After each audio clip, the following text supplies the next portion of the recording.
Caribbean. About 1,000 miles east of Gustav, what had been tropical depression has developed into tropical storm Hortense. For the fifth night in a row, riot police were sent into central Bucharest Sunday to confront demonstrators protesting Romania's government. The hundreds of protesters are demanding the resignation of President Ion Iliescu. For the ABC Direction Network, I'm Chet Martin. Only one tire store installs more kinds of tires on more cars than anyone else. Sears. And through Saturday, September 1st, the Predator 60 all-season steel-belted radial with a 60,000-mile warranty is on sale for as low as $29.99 for the P155-80R13. Installed in just 60 minutes on most cars. See your Sears store for details and ask about convenient 7-day-a-week service. Stop at Sears and ride with confidence. That's your money's worth and a whole lot more. You don't need a party to have a good time. You don't need a crowd around to make it feel fine. With General Foods International Coffees, all you need to celebrate is the rich taste of sugar-free Swiss Mocha, a creamy chocolate-flavored coffee made with NutraSweet brand sweetener, so it's only 30 calories a cup. Celebrate the moments of your life. Are you tired of being tired? Having trouble getting a good night's sleep? Do you toss and turn for hours on end, and when you finally do fall asleep, it's just in time for... Ivanhoe Furniture knows how important getting a good night's sleep is when you're trying to compete in the world of business, and that's why they're extending this special sale to you. Right now, Ivanhoe Furniture is offering incredible savings on Sealy Posturepedic mattresses and box springs. Ivanhoe has one of the best bedding displays in the Rocky Mountain area. Now's the time to replace that old mattress and box spring with the support and luxurious comfort of a Sealy Posturepedic. Plus, when you buy your new set of Sealy's, Ivanhoe Furniture will give you the metal frame absolutely free.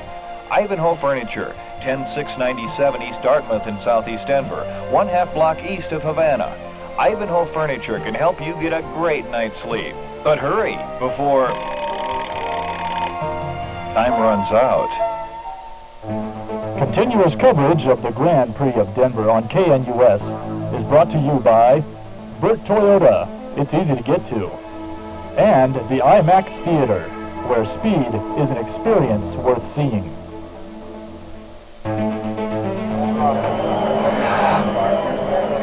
Good afternoon, everyone. This is Jann Scott live at race headquarters for KNUS. We're here at right next to the IndyCar paddock along the what turn are we on here? We must be on turn 13. I believe we are, next to Zadie's Delicatessen. We will be live for the next 4 hours here at the Texaco Haviland Grand Prix of Denver. We will have Jerry Van Dyke up at the Media Center. We have Guy Polsterwaite in the field collecting interviews. We'll be giving you, stay tuned for KNUS all afternoon. We will be giving you traffic every 15 minutes, weather, which it looks like it's going to be hot and muggy and sunny all day long, plus racing results as they appear, interviews with stars, celebrities, all of it. Just an incredible day. Spent the morning walking around talking to some people, and I can tell you we had some technical problems yesterday, and hopefully today we won't have any at all. But we did run into David Crosby down here from Crosby, Stills and Nash. They're playing over at Red Rocks Community College. We ran into Judy Trifudi, and we did an interview with her, but none of it was airable. You can imagine what it was like. She was really very funny. What else do we have for you? We're going to give you a little bit of a wrap-up of what happened yesterday. The Trans Am race ran very, very late. There was an ARS race this morning, and the Escort Challenge was this morning also. To come at around 1:30 this afternoon will be the IndyCar race. 1 o'clock. Well, it says 1:30 in the paper. So presumably the pre-race show starts at 1, and 1:30 the race itself will start, which of course will be on ABC. But between now and then, you want to stay tuned to KNUS, because we will give you all the latest updated information as it comes in today, including traffic and weather. Now, yesterday, I sat out here along the course and watched this Trans Am race that ran until dark, where Tommy Kendall dominated the race flag to flag. It was an incredible wheel-to-wheel race to see basically American-made stock cars run through the course. Sitting here with me, Jerry Van Dyke. Jerry, you also saw the race. It was a very interesting race. At one time, Tommy Kendall in the Chevy Beretta had a lead of 4 seconds. However, towards the end of the race, it was down to less than a second over Dorsey Schrader, who literally did everything he could to catch Kendall, but it just wasn't in the cards. He spent the last 3 laps, Schrader did, locking up his brakes around every turn, doing everything possible, but he was not going to catch Kendall was really hooked up. When he went through those turns, he would brake and he'd be back on it before he got into the turn. He was out braking and out accelerating Schrader. No question about it. Dorsey Schrader blew the engine on his car just before he crossed the start-finish line. He had pushed that hard. The interesting story that really came out at the press briefing later was Lapalena ran out of fuel. That's why he came in the pits. Max Jones, who finished third, said he was literally out of fuel coming across the line. The winner, Kendall, said that the car had burped on him 2 or 3 times on the last lap, and Dorsey Schrader said there was no way he could have made another 2 laps because of the fuel. So there is a fuel story very definitely here today.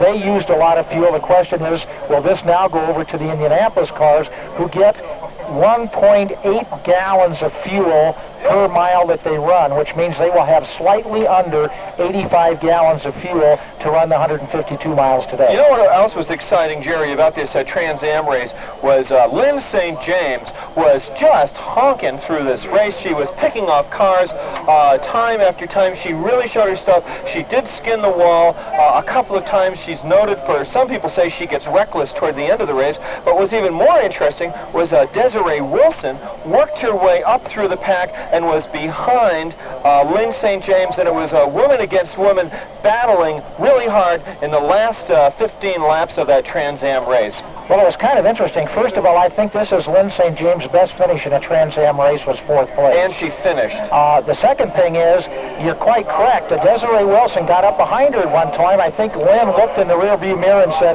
none of this, I'm not going to let Desiree Wilson beat me. And she stood on it. They started getting into it right out here. I mean, I thought I was watching a NASCAR road race. Desiree Wilson came up behind her and she was starting to bun her down. And I watched the flagman start to reach for a flag. I thought, oh, here comes the penalty on Desiree. And then she got off of it. And then Lynn St. James got into the wall down here a little bit after that. I think what happened, too, that was difficult is that Desiree Wilson started way back in this race. And she did. Passed a lot of cars, and I think she used up a lot of tires and a lot of cars. Good, clean passing. And I'll tell you, now, Lynn St. James really drove a race. I mean, it was rough out there. She was braking hard. She was accelerating hard. I thought she was, I mean, she got into 6th place, but by the time she came from where, 14th to 6th, something like that? Well, Lynn St. James finished 4th and started, I think, in the right around the 12th area. So they both the gals just did a real good job yesterday. And to tell you how tough it was, when we talked to Tommy Kendall, he had blisters on both feet. I bet he did. And they were worn out. And now Lynn St. James' car was not, I mean, she was hooked up pretty well. Kendall was extremely well hooked up. His car was just, if you were here and you were watching the race, I mean, he floated through the turns. There was a certain bounce to the car. Lynn St. James' Mustang was all over the damn place. The car started to, well, actually, I take that back. The longer the race came, her setup seemed to get better. Yeah, and it was an interesting race between the two gals, and an interesting race overall. The one thing that was important, what everybody predicted, was a lot of crashing and bashing, and a lot of wall hitting really didn't happen. These guys played a very good role in keeping things straight. Now, John Brumder dropped out, looks like somewhere's around lap 30, right in there, and I don't know exactly what happened to him. He was doing quite well. John Brumder from Boulder, of course. I'm from Boulder, as far as I was concerned. You know, when the race started, we were on the start-finish line, and I walked over to him and I said, John, good luck, guy, because for me, this is one of our local guys to make it in Major League Racing here. He unfortunately did drop out. He held as high as 18th position. This was a race of attrition in the Trans Am race. Well, we understood his problem was ignition, but overall, that was a clean race, and we had high hopes this morning when the Escort Series started, and particularly the ARS, and that was far from easy for any of the drivers. Just to give you a real quick breakdown On the escort race, the winners were both the Lotuses. They finished 1 and 2. So that meant that Doc Bundy finished second, which is one of the drivers that most people know. But Lotus 1 and 2, and it was really a decent race. The story was that Bundy stayed in second, did not push to first, and they seemed to play a pretty clean roll all the way up and down the line. However, as a result of a third-place finish by a Chevrolet car, Chevy has won the World Challenge Championship in the Escort Series for this year. They have. They won the championship in Denver. Let's talk about the Escort Challenge race this morning. You saw that race, did you? Right. It really started out by an accident, again in the number 1 corner. And it created some real problems for all the drivers. Jolly lost track. He was in the lead, ran into the number 1 corner extremely hard. Both the Lotus drivers looked up and said they knew he was going to go into the tire barrier. He did it immediately, really hit hard. Then they were concerned about the cars behind them. And he was hoping just everybody would see and get clear. Fortunately, Jolly was the only one that crashed hard. Everybody else got through it. And from that point, I think it began to straighten things out a little bit, and there was less concern about crashing. But again, Lotus finishes 1 and 2. Corvette finishes 3rd. As a result of that third-place finish, Chevrolet Corvette wins the World Challenge Cup for the World Challenge for the Escort Series this year. Now, Doc, let's see, where did he finish? He finished second today. Now, he's supposed to be on our show tonight. Okay.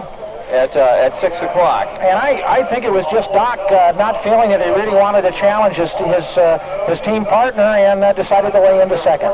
The ARS race, on the other hand, was, I think I reported it as nearly a demolition derby. And if this is any example of what's going to happen with the Indy cars, we got some big troubles coming up unless these guys pay attention to what they're doing. The first turn immediately saw an accident between Tracy, I think it was, and I can't remember who the other. It was Mike Snow. Mike Snow and Tracy. He was knocked out of it right away. Tracy got taken out. Snow came back, finished a lap down. Then just a few laps later, Parnelli Jones and Mike Groff got into it in a big way. Jones went over the front end of Groff's car, trying to get to the inside of him, went way up in the air. Groff was out. Jones tried to stay on the track, and we kept commenting as high as he got, something had to happen to that car. He was black flagged as he tore the oil line loose underneath the car, came in and got out of the car at that particular point. So what you're trying to tell me is in the ARS race there was a lot of pushing and shoving? I would say that we had 5 cars destroyed before they were in the race 3 laps. That's, some of these guys, Mike Snow for one, comes from modified driving, and they do a little bit of that in old asphalt modified driving, don't they? Well, we were happy to see Mike Snow get back, because that's a Colorado car. That's the Bradley Petroleum car. And to tell you how rough it was out there, only 8 cars were on the track at the finish, and 2 of those were a lap down. Okay, Jerry, now we're going to hear from you. You're going to be stationed in the media center all day. Jerry will be calling and talking to us every 15 minutes from the media center, which is the heart of this race. If you want to know what's going on all day long, all afternoon, on radio, the place to be is KNUS, because we got Jerry the Man Van Dyke and his wife Meg in the media center, and they got this place wired. And I'm going to tell you why they have this place wired, because they have both worked in CART and SCCA since before the Flatirons were built. Well, Meg will be the first one to report, Jan, and she'll have a report of the press conference on the ARS race, and I think there's going to be some very interesting comments there. Okay, Jerry, now we'll be talking to you from the press conference as the day goes on. Jerry Van... Be back to you in about 15 minutes. Okay, Jerry Van Dyke. I'm Jann Scott here with the entire KNUS news team here at the Texaco-Haviland Grand Prix of Denver. We have in the field today Jerry Van Dyke, Meg Van Dyke, Guy Polsterwaite out collecting up interviews all day long. He's working the paddock and pit areas. We also have with us, let me see, who else? Oh, Libby York is out doing color commentary. We'll be talking to her live all day long. Brian Jordan with Metro Traffic, we'll be talking with him shortly. We'll be giving you the latest traffic updates and weather. I'm Jann Scott. This is the KNUS coverage of the Texaco-Haviland Grand Prix. Continuous coverage of the Grand Prix of Denver on KNUS is brought to you by Vickers Gasoline, sponsors of Ari Leindyke, and Metro Honda, Suzuki, and Oldsmobile. When you buy a new car, there's more to consider than price alone. Value, styling, performance, and resale value are all important things to consider. And that's why more and more car buyers purchase Hondas. Metro Honda in Westminster invites you to take a closer look at the 1990 Honda Accord.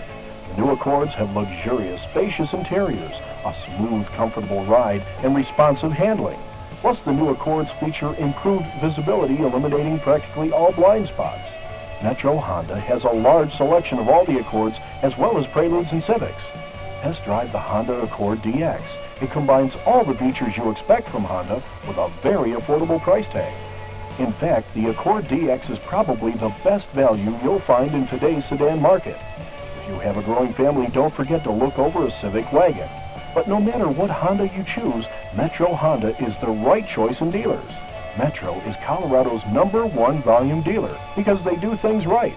Metro Honda. The envelope, please. Dramamine presents a Grammy Travel Award to Marion Edelbaum of Brooklyn. Imagine me, who gets car sick, taking a real caravan on real camels through the desert. I'd never have made it without my chewable Dramamine. When water's not handy, you can still stop motion sickness before it starts, because now there's great-tasting chewable Dramamine for Dramamine protection just when you need it most. What's next for me in chewable Dramamine? Hang gliding, what else? Chewable Dramamine. Use as directed, not related to the Grammys. Continuous coverage of the Grand Prix of Denver on KNUS is brought to you by Perrier Natural Sparkling Water and Zadie's Delicatessen, 323 14th Street, Denver.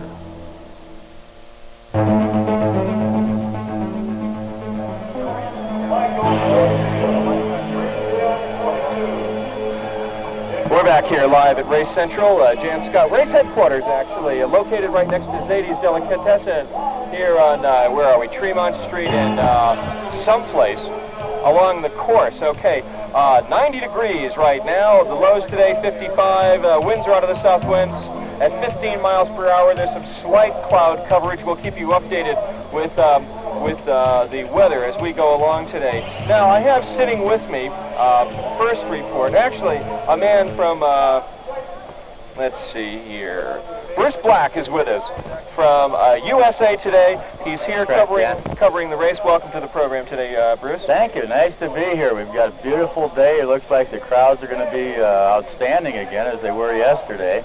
And just hope this breeze maintains. It'll help maybe keep things a little. Well, I'll tell you, it was hot down here yesterday. We have big crowds down here. Attendance records yesterday, 52,000. We have at least that many already here at the Texaco Haviland Grand Prix of Denver. I think there'll be considerably more, and for a first-year race, those are excellent numbers. Gosh, on Friday on the free day, they had 85,000 that was estimated, and it's wonderful to see that. I think that people in Denver are definitely demonstrating that IndyCar racing is going to be here for a while and that they want to have it here.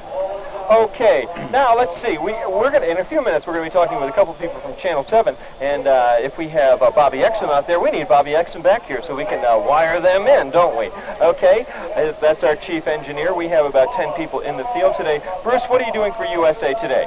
Well, I'm covering the IndyCar race, and needless to say, we've got some space constraints always on Monday, and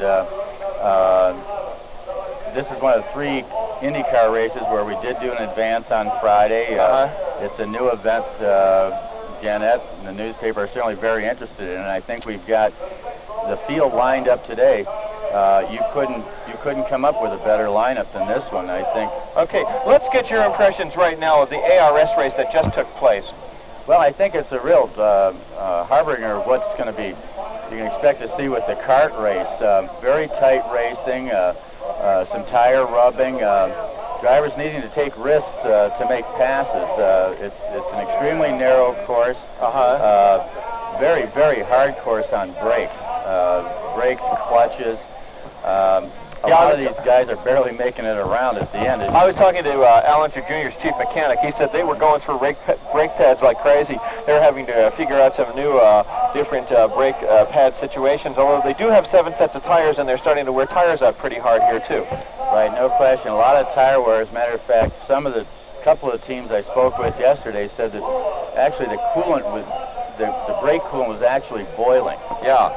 which that's very unusual. Well, now they of course have ducts that come down onto the cars, and they have water-cooled brakes also. To have the brake coolant boiling, that really shows you what a tough track this is. Absolutely no question about it. In fact, a number of the teams have actually cut away part of the side pods back by where the air is exiting off their ground effects, and a few of them have cut as much as 15, 17 inches off. We didn't see as much pounding and so far. I don't know. We'll have to wait till the Indy race gets going here. But it doesn't look like there's as much pounding and sparking of the cars as there was, say, in Detroit. No, well, I think you can. Part of that lends itself to the surface here. It's very, very smooth. Turn 14 has one pretty significant bump, and then also at turn 8 there's a situation with a sewer down there, and they're putting that right front tire as close to that curving as possible, and the right front's literally coming off of the ground down in turn 8. Okay, that is very smooth. Now turn 8, Bruce, is where? That would be down by the convention center. Okay. All right. Well, and now what's going on here now? We hear a lot of stuff in the background. It must be, let's see. Okay, you can hear in the background. Right now we've got driver introductions. Driver's introductions. Oh, they are on the grid then, aren't they? Yeah. The guys are lined up. They're ready to go. Yep, they better be. Uh-huh. Yes. And so driver introductions right now. Okay, and I talked to Willie T. Ribbs earlier today, and Willie looked a little bit concerned when we were talking to him. A little stress, a little bit of that pre-race, oh my God, what am I doing here? He had talked to Bill Cosby earlier. They had some problems yesterday. The thing with Willie T. Ribbs is he is a, I'll just call him straight out, he's basically a rough driver. He was a rough driver in Trans Am. He has a tendency to be a little rough here. Some people say that he's going to crash early. On the other hand, if other people crash early, Willie could end up running up front. But what your impressions of Willie T. Ribbs as a driver and how you think he's going to do? I spoke to Willie the other day, and needless to say, like any other rookie in kart, he's learning the ropes, he's learning the system. These cars are simply different. That's all there is to it. As far as being a rough, aggressive driver, he better not try it out here with the boys he's running against today, or he's going to be in a lot of trouble. You think so? Yeah, no question about it. One thing I would like to talk about, he is the only black driver in kart. How do you think he's accepted by he says he's accepted fine. No do you problem. think that there's any racism in kart concerning Willie T. Ribbs? No problems whatsoever. And when you think of car racing, so often people think of, it's certain aspects of car racing, redneck, that sort of thing. But the IndyCar drivers, if you're there, you're there. If you can drive the car, that's fine. They have no complaints about anybody. And interesting. Okay, so that's so much for Willie T. Ribbs. We could talk about a couple of the other drivers. Teo Fabi, some people say, very interesting. He could take this race wire to wire. If Jann, if he's out front. Jann, if a course was ever designed for Teo Fabi, this is it. It's narrow. It requires a lot of talent to drive the car. One of the Porsche mechanics was telling me yesterday, I said, you guys have had so much experience working at high altitude with racing engines. I said, it's got to help you. He said, no. He said, the one thing that's helping us right now is Teo Fabi. Okay, now let's see a couple other things. Allenser Jr., Teo's up there, 86.22 lap time, 78.9, almost 78 miles an hour. He's faster than Allenser Jr. Both of those guys up front. I think the equipment's probably running about the same, and that small little difference. I think it was Teo Fabi's driving. I think the man simply driving the car so well that the Porsches seem to adhere to the track like glue. When you see John Andretti also, he's starting, I believe, in the 8th position. John drove very well yesterday, and they're very pleased with the cars. Right now, you got to like the guy in the pole because he really dominated everything yesterday, and Al Jr. right behind him. When you look at the lineup of the first 10 starters, it's amazing. Reads like a who's who in car racing. So I think, once again, this is a good example of the track itself. Let me just ask Eric here, our engineer. Eric, do we have an interview that we can take now? Because I know we have a lot of kart guys interviewed. Who do we have that we could run next? Who do we have up? don't have anybody up yet. Oh, no, but I mean, who will we have up? Guy Postal 8. And? John Parker. Who's a staff member. Okay. We're going to try, let's see if we can get some cart drivers ready that we can interview. That'll be great. Talking here with, I'll take one as soon as you can get one in the machine, guys. Okay, Bruce Black, I'm talking with from USA Today. He's the motor racing reporter. In a couple seconds, I think, are we going to talk to some guys from Channel 7? No? I sure want to talk to them. Can I get a microphone to those guys? Because I'd like to know what they're doing here. All right. Who do we have there anyways? Pat Woodard with Channel 7 News. Pat, hi. What are you guys doing here today? I mean, I know you're covering this deal, but every TV... We wanted to bring to Denver... I mean, all the Denver TV stations are down here. Well, all the Denver TV stations are down here in force. Not only do they all have a crew down there, they all have several crews down here. Basically, what we are doing is trying to get some idea of what the color and flavor of this event is like, and really kind of focus on the fans, see if they're enjoying themselves, if they think it's money well spent, if it's been a good thing for Denver or not. Yeah, and how many crews do you have down here, Pat? Well, I don't know exactly. We have one news crew down here, and we have at least 3 or 4 photographers down here for the sports department covering that. We have a special tonight at 10:35 after our 10 o'clock newscast, Sports Final Show, which will focus entirely on the race. Okay, are you working on that right now? Well, I'm not. I'm covering this mainly for the newscasts tonight. I'm out here, as I mentioned, looking for kind of fan interest stories, finding out if they're enjoying themselves, if they spent a lot of money on this, if they find that it's been worthwhile or not. Okay. Well, that's interesting. I'm glad you were able to stop by and talk with us. And as folks come down, you'll see Channel 7. You'll see all the other TV stations. I mean, 2's down here. Everybody's here. I even saw Channel 58 down here. That's the Denver City. Well, you really have to look at this as more than just a sporting event. This is a news story, and it's a big one, and it's a big event for Denver. You have a lot of money being spent down here, and it becomes a news story when you try to decide if it's been well spent. Yeah, we have a lot of news people. We have a staff of 15 people on the whole weekend. It's just this is much bigger than the Final Four, isn't it? Don't you think? I think it is. I think it's probably brought in more people than the Final Four did. It certainly has generated a lot of money. There have been some problems, quite frankly. I mean, I know a lot of people who work down here are a little upset with the access that they have or don't have to their buildings, and they say they're losing some money. But, of course, the first year in any event, you're going to have some bugs that need to be worked out. You know, I'll tell you, the vendors aren't losing any money. I bought a hot dog. Let's see, it was a German hot dog with sauerkraut and a lemonade. $5.50, please. I thought, yeah, and there were people lined up for these things. So somebody's making some money. Well, not only that, a lot of the people are also giving away things. Like Marlboro, for example, is giving away free cigarettes to smokers. Yeah. It's a marketer's dream. You have a lot of people down here, and of course, the more that you can get your product in the public eye, the better you're going to do. Okay, Pat Woodward from Channel 7. 10:35 tonight? You guys have a special on. Yeah, of course, we'll also be covering the race during our early newscast at 5 and our late newscast at 10 o'clock. And Pat, please say hello to my old friend Mike Hafner.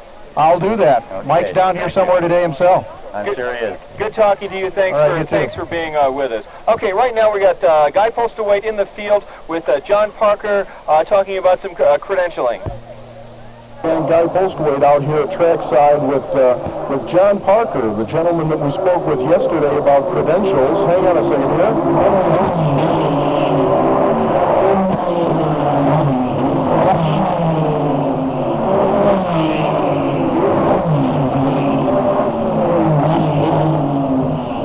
I guess they lifted the yellow flag, didn't they? You were telling me yesterday that you ran into a few problems with some people when they didn't want to let, gain access to a certain area. You couldn't let them through, and yesterday we concluded our interview by saying, well, I hope it didn't come to blows, and that maybe I'd run you down Sunday. Well, here you are, and you have sort of an interesting story. What happened?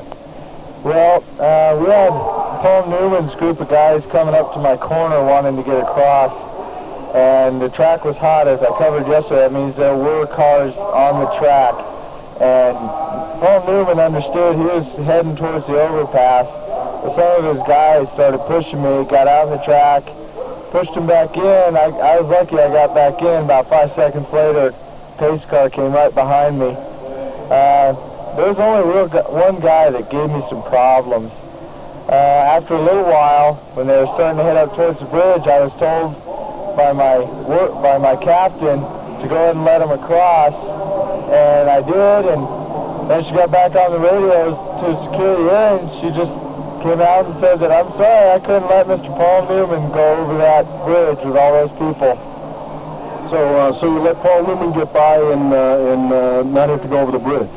Yeah, well, going across at that time, when he went back, he had to go across the bridge because the cars were in full force during the race.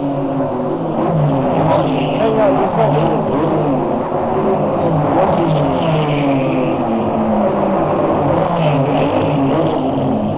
As you can tell, there's a race underway, and it does make things a little bit noisy right here directly next to the track. So basically, you got everything straightened out with the Paul Newman people. Well, I didn't get to talk to him directly, but I got him across like he wanted, and I was told by my captain everything's cleared up. I guess his guys, his bodyguards, or whoever they were, they're giving me trouble. I guess he talked to them. They haven't given me any trouble today yet. Yeah, well, Mr. Newman has been around racetracks for quite a long time, and I guess he really knows his stuff, so I'm sure just following normal procedures doesn't bother him. And the other thing that was pointed out when you had the little altercation with these guys is that you kind of fell into the track, and that's one of the reasons hot areas are secured, and you have to be very careful. Yeah, I only went into the track about a step, but a step can mean your life. Getting that close to the traffic's dangerous. Well, I'll tell you, I'm on this side of the barrier, and I'm really comfortable with that. John, thanks for spending a few minutes with you, and if I see you a little bit later today, we'll talk a little bit more. Maybe you'll have some more interesting stories to share with us. We'll be checking with other people and officials later today. This is Guy Postlethwaite for AM 710 KNUS News.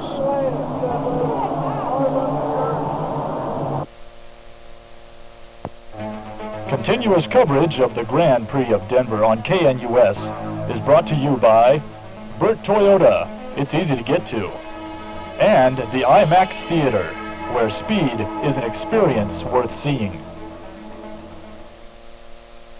Race fans, get ready to go faster than you've ever gone before. The IMAX Theater at the Denver Museum of Natural History presents Speed, the ultimate movie of man in motion. Step into Formula race cars, supersonic jets, and more in a wild trip to the end of the universe and beyond. Speed is a thrill-a-minute movie brought to you on the huge 4.5-story tall IMAX screen with spectacular surround sound. Strap yourself in and experience the thrill of Speed at the IMAX Theater in City Park. Showtimes daily beginning at noon. I was walking down the street in Europe, and I see these three fellas walking beside me. And then all of a sudden, the older one hit the younger one, knocked him up against me, and they took my American Express traveler's checks. The next morning, I went to the American Express office, and I was out of there with replaced traveler's checks within 15 minutes. With American Express, you can get help with your refund at travel service offices around the world. American Express traveler's checks. Don't leave home without them.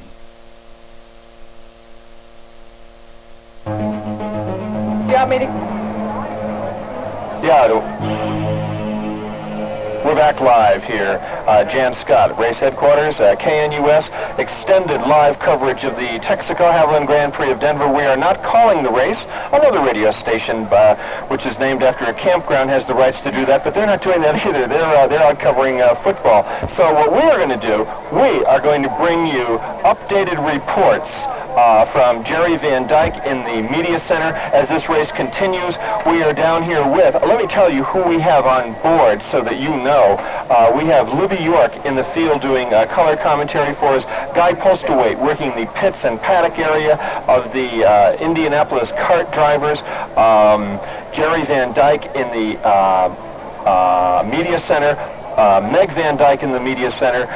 Joel Brandt from 24-Hour Motorsports is lining up interviews. We have down here Bobby Exum.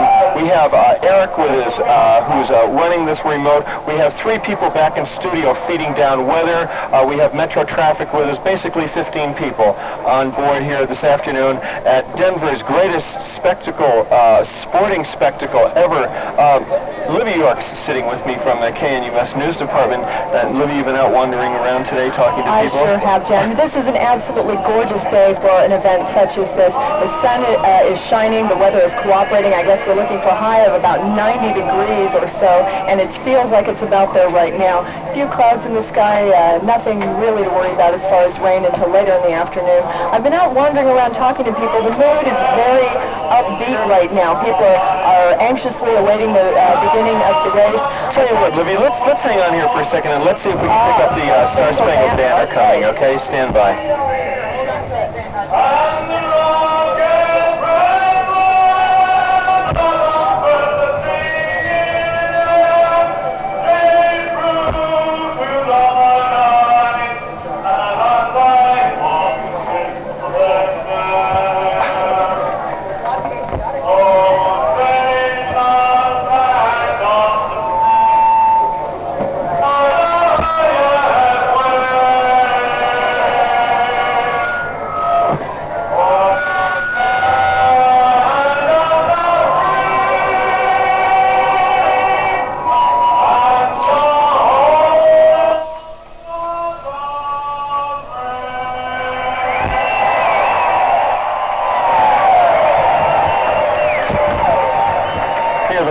The crowd as the opening ceremonies begin. In just a second, the word will come, gentlemen, start your engines. In fact, you can hear that off the PA system. Really exciting. Everybody's standing up, men doffing their hats. Yeah, there really is a big crowd here today, too. And I'm not sure an exact count or anything, but I've been talking to some of the Denver policemen, some of the officials that are helping control the crowd, and they've said that there have been absolutely no problems so far. The crowd is very well behaved, and they haven't had any incidents at all. Well, let's go to that interview right now. Livy York with some of the Denver Police Department. Dennis Ryan. Hillary. Any problem? No problems at all. No problems with the crowd, no problem with any of the race people. No problems at all to report. Okay, so are you here basically if there's any problems on the track itself? We're primarily pit or this direction. We have a fuel truck up here and then possibilities of fuel problems in the pit, but they've been so good and they're so high-tech, I guess is the best way to put it, that we don't anticipate any problems at all. Dennis Ryan. Dennis Ryan. Okay, great. Thank you much. KNUS? Yes, KNUS. What channel, what station? 7:10 a.m. Constantly news, right? Business news. Business. Yeah. Okay, that was Livy, your interview just a little while ago. Right, Dennis Ryan with the Denver Fire Department saying that there have been no problems so far. They're not anticipating any either. So, Livy, now where are you headed for now? What's the next thing you're going to try to go out and cover in this spectacle that we have here? Well, the crowd is so completely diverse here. I think maybe I'd like to go out and talk to some of the concessionaires, see how their businesses are doing. The crowd, it's a hot day, so the crowd, I think, is fairly thirsty. See how they're doing. Talk to some of the other media types walking around as well. This is a real haven for not only the Denver press, but the world press. I've seen people from all over the place. Absolutely. And so it really is a boon to Denver to get an event like this. Okay, Livy York, we'll be talking with you later and more reports from Livy. Thanks for coming by. Thanks. Thanks for coming by, of course. Tell you what, we'll kick it back to the station here. We'll take a very quick, short break, and then we'll talk more with Bruce Black and continue with the opening ceremonies here of the Texaco Haviland Grand Prix of Denver. I'm Jann Scott, KNUS. Continuous coverage of the Grand Prix of Denver on KNUS is brought to you by Perrier Natural Sparkling Water and Zadie's Delicatessen, 323 14th Street, Denver.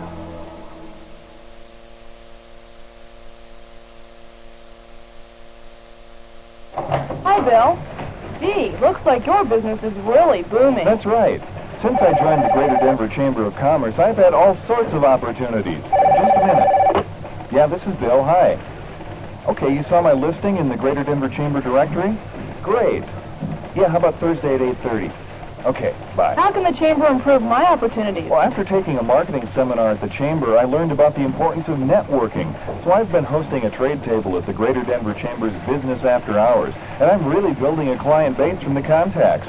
I'm also getting referrals from the Chamber by being listed in their annual directory and buyer's guide. That's great. How can I be included in the Greater Denver Chamber's directory? The listing's a benefit of membership in the Greater Denver Chamber of Commerce, and if you join in August, you'll just make the deadline for the publication. Mention this ad when you join and also receive a $50 seminar free. Call 894-8500, the Greater Denver Chamber of Commerce, because with membership comes opportunity. Now, excuse me, I gotta get these calls. Back here live, Jann Scott at race headquarters for KNUS. Bruce Black is back with us. Bruce is going to be in and out with us all afternoon. Bruce, motor racing reporter from USA Today. Certainly an honor and a privilege to have someone of your stature here, a publication that, God, it covers racing better than any daily in the world as far as I'm concerned. Glad you like us, Jan. We sure try. Absolutely. We try. Isn't it fun to go out and be able to cover things that you love? No question about it. Sure beats working. Yeah. We spend a lot of time. I probably spend 14 hours a day at the track, and it's something that you compile and compile, but once the race starts, it makes its own news. You know, now the opening ceremonies are going on here right now. What exactly is going on in the opening ceremonies? Do we know? I haven't been around them. I believe they're introducing a number of VIPs. The drivers have already been introduced. So they've got a situation that long, hot wait in the car is underway. And the race is getting ready to start here. Of course, we're live here at the Texaco-Haviland Grand Prix. If you can hear a little bit of crackling and that sort of stuff in the background, that's kind of what you get when you do remote live radio. But I tell you, KNUS, we take risks. And one of the risks we're taking this weekend is bringing you the events surrounding the Texaco-Haviland Grand Prix of Denver. Okay, we're going to come back with Bruce Black in just a minute. Meanwhile, we need to go to Meg Van Dyke, who is at the Media Center. Meg, Jann Scott here. You have a report for us. Yes, well, I have an update for the race that just preceded the Grand Prix Kart Series, the ARS Series, and the winners were up here for the press conference just recently. Okay. Number 1 car was Mark Rodriguez. Number 2 was Vincini Salmi, and number 3 was a fellow by the name of Robbie Buell. Robbie Buell, of course, he does very well. Well, he did very well until they started hammering and tonging out there today, apparently, and it put him down a couple of spots. Now, Meg, you watched that race. Everybody that I've talked to said that the guys were really beating on one another out there. Well, they headed into the first turn for a cross, and there's no room for that kind of action, so that'll give you some clue how it started. Amazing. Okay. What do things look like in the Media Center right now? I suppose it is extremely busy with the international, local, and foreign press. Well, at this point, it's quieted down some. They have all dispersed from here. Everybody's come in and had lunch and gotten out of here and gotten to their respective locations. Okay, Meg, we'll be talking with you again and Jerry, I guess, in just a few more minutes. Okay, fine. Is that it? Do we have anything else? I know that's really all that I had to cover with that. Okay, Meg Van Dyke up in the Media Center. Thank you. Goodbye. All right. Oh, my God. This huge pussycat has just crossed the course. In fact, it's walked up to me here at this table. I can't believe it. They've had to stop some of the action out there. And, of course, big black and white thing. Unbelievable. Bruce, look at those whiskers. Isn't that the biggest cat you've ever seen? Absolutely gigantic. Must eat well. Someone's house cat has just come over to the KNUS. He's sniffing my tuna fish sandwich. Get away from there. Oh, my God. All right. Anyways, we have I can't believe that. An animal loose on the course. Now they've got animals loose on radio, too. And we'll be here for the next 4 hours with you on KNUS. Right now, Guy Postelwaite's got another live report talking to some of the race fans. Postelwaite out here among the crowds, checking things out, getting a flavor for what's happening behind the scenes at the Denver Grand Prix. And who are you? I'm Linda Thacker. Hi, Linda. How are you? Where are you from? I'm from Cincinnati, Ohio. Cincinnati, okay. Now, did you come all the way out here just for the Grand Prix, or are you here on vacation? The Grand Prix was the main reason. Really? Now how did you find out about the Grand Prix back in Cincinnati? People that I know here in Denver. So you're kind of connected. So how long have you been here? Were you here yesterday and today, or is this your first day out here? We were here yesterday, too. Okay, and did you see anybody famous while you were out here? No, I haven't seen anybody famous. I've been keeping my eyes peeled. Who would you like to see if you had your choice? We could get you to see the number one person you wanted to see. I might like to see Paul Newman. I don't know if he's here or not. Well, I think we'll probably hook up with Paul a little bit later, and we'll have him come over and talk to you. So far... with Michael Andretti. Michael Andretti. How about Denny Sullivan? Okay, that'd be fine. Okay, well, maybe we can do all three of them a little bit later, maybe a little dinner thing here downtown. Now, so far, what races have you seen? I haven't seen too much here, actually, today, because we've been trying to stay cool. Is it pretty tough out here trying to watch all the events? Sun is brutal. Yeah. I know there's a big line right here next to us here at Zadie's Deli, and a lot of people walking around with pop cups. Have you seen a lot of people going through a lot of pop? Oh yeah, pop and beer and everything. Yeah, it's intensely hot out here. Now you're going to be here all day today and tomorrow. Are you going to be here for the big event? Yes. Okay, who's going to win? Who's going to win? Yep. Oh, I'm kind of hoping Mario. I think he deserves it. Okay, well, I appreciate you spending time, and hope you enjoy the rest of your stay in Denver. One more thing, has Denver been good to you? Beautiful, beautiful, absolutely great. Good. Get along with the people well, and oh yeah, it's great. Terrific. Thanks for joining us, Jan. A lot of nice people out here, and they seem to be having a really good time. And we'll just let you talk to a few more people a little bit later. Okay, guys, thanks very much. You know, there are certainly a lot of very friendly, nice people here at this event. It seems to have brought out the best in Denver. People sitting here with Bruce Black from USA Today. Don't you think so, Bruce? I mean, the crowd is really just patient and kind, and watch somebody come over and punch me in a minute. I think that's what you pretty much see with car racing. I think that's a car race fan. I think you maybe see the widest cross-section of people you probably see at any sporting event of any kind. That's racing fans are that way. They'll sometimes put the family in the mobile home and travel 500 miles to see a race. And they're very unique in that respect. Yeah. Now, I want to tell you, okay, if you can come by here to Zadie's Deli, all right, you have to find it. I tell you what, first person to, I can't say this I can't say it because we'll just have people walk up to us. We'll do this in a second, but I have a surprise for those of you who are listening on the air only, not at our remote speakers. We want you to stand by because we're going to give away some tickets here, and I have some special things from SCCA to give away. Bruce, let's talk about the lineup and how you see things going on into turn one. It looks like for the ARS guys, it was fairly intense. What do you think about in this IndyCar race? Well, Jan, you're right. Turn one in the ARS race was it was turn one, lap one wreck. They got themselves about 1,700 feet down the road and they had their first wreck. I think what you'll see today with the Indy cars will be a very cautious pace initially. I think they'll be feeling each other out, and I think most of these drivers, all these drivers are going to want to see the field spread out somewhat before you see a lot of the racing really begin to take place.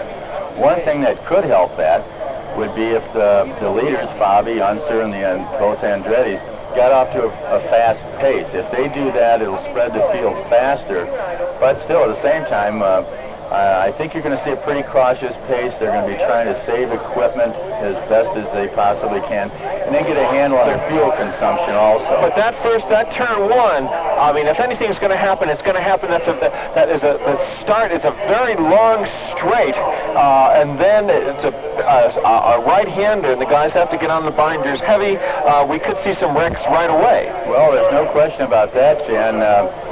Lincoln, which is the fastest straightaway, is 52 feet wide. When they reach 12th Street, which is turn one, it's only 31 feet wide. Okay, let's do this. Section. Bruce, we've got Libby York with us. She's standing by with one of the policemen from the Denver Police Department. Let's go to Libby live now. NUS. Have you had any incidents so far? Nope. No incidents. No. Tell me what you're here mainly for. We're here for the car pits and track. So if there's any problems out, if anyone spins out and kills himself, right? Basically, if the CART medical team needs a transport, we'll do it for them. Okay, but you're not anticipating any problems today? Nope. Okay. I wish you well, and I hope you don't have any problems.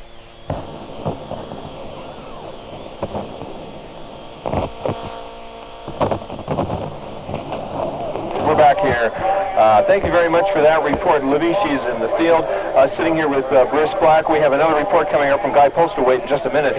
Guy's out there talking to a bunch of the drivers today. You know, I ran into David Crosby today. The Crosby, Stills, and Nash is playing over at Red Rocks. David was standing right by the Grand Italy team when they were doing a lot of celebrities here. In fact, I used to do a little skiing with Steve Stills. Is that right? Yeah, a long time ago. I didn't know Steve Stills could stand up long enough to ski. He managed it.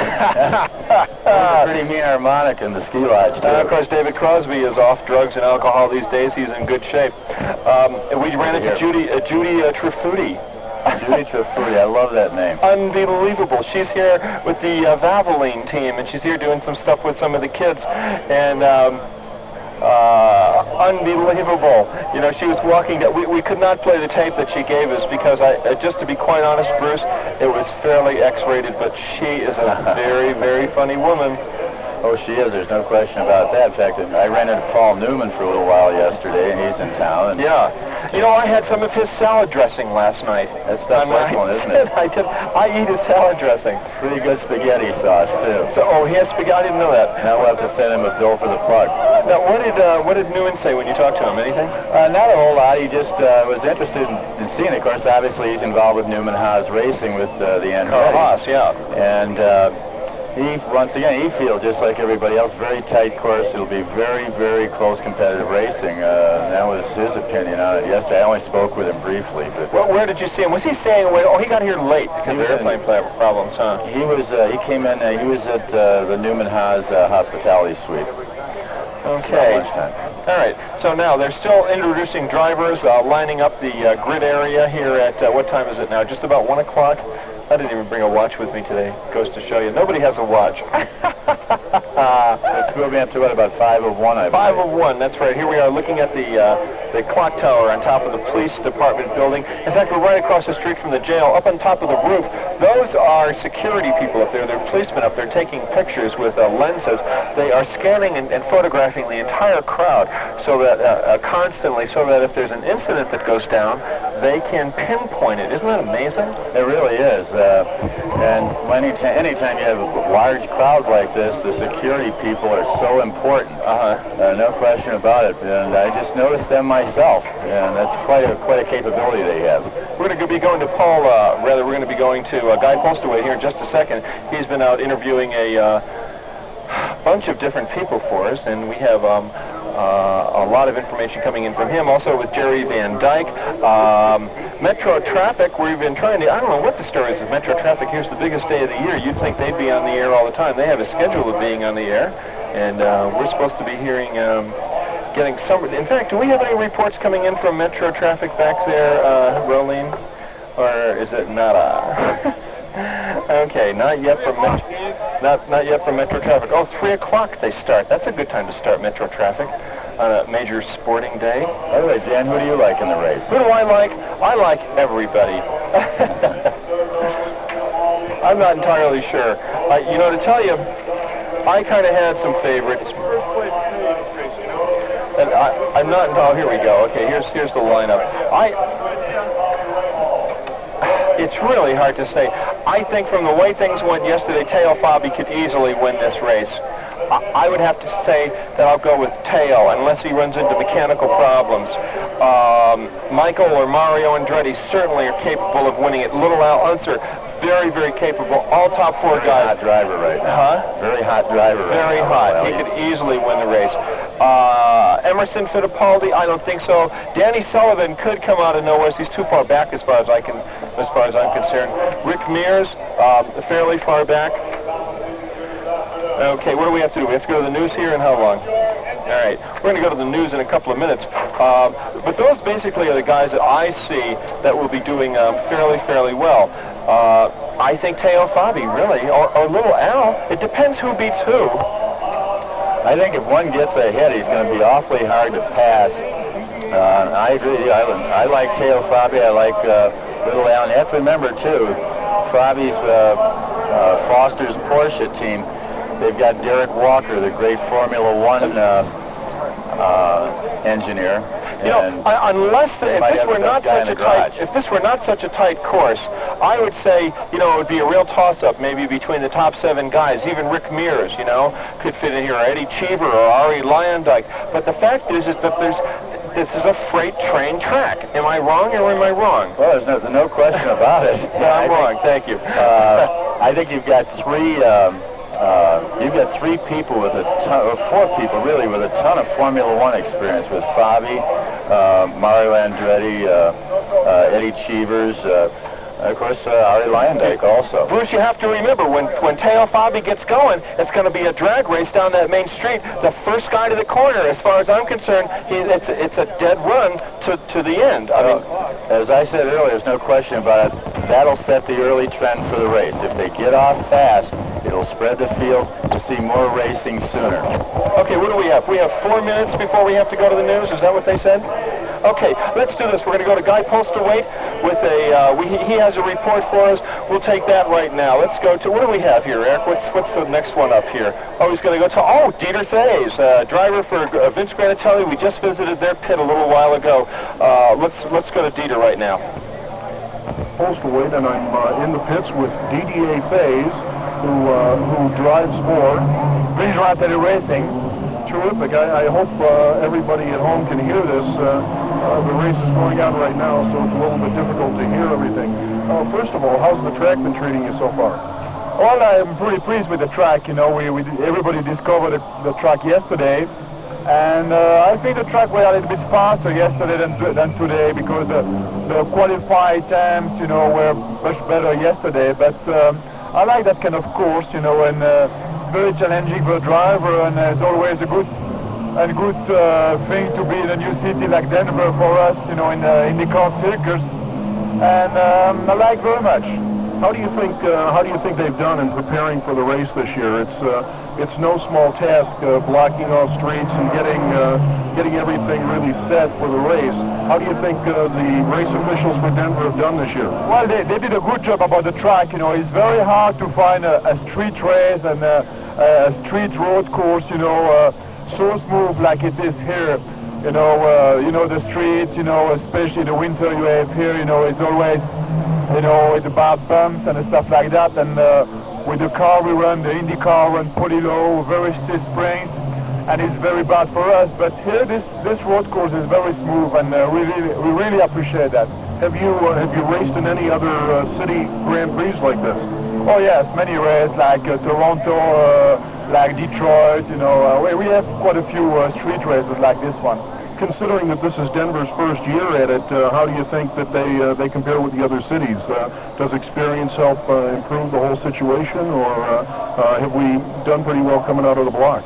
Well, I think the people are really enthusiastic here, you know, and of course everybody's enthusiastic for the first time. We have to wait a little bit after the race if everybody looks happy, but I think for most of the team here, you know, is a good place to be for racing. Terrific. How do things look for you tomorrow? Oh, I hope it's going to be a very long race, you know, and it's very hard for the gearbox here, very hard for the brakes, and very hard for the drivers also. And the heat affects a little bit the engine also. You know, the engine runs pretty high in temperature here because the straightaway are pretty short. And I think we're looking good for the race. Well, terrific. Best of luck tomorrow, and hope you come back in subsequent years here to Denver. Thank you very much. Thank you. Okay, back here again. You know, Guy Postlethwaite just came back. He's out in the field talking to bunches of people. Guy, what's it like out there today? Jan, it's pretty exciting. A lot of people on hand, having a lot of fun. Obviously, it's a real busy day. It's a lot more difficult tracking down some people that we want to talk to today than yesterday, because obviously they're engrossed in the big event that's coming up. Okay, we're going to go right to New York City right now. Guy, go to the ABC News, and we'll be back, folks, with the KNUS coverage of the Texaco Grand Prix of Denver.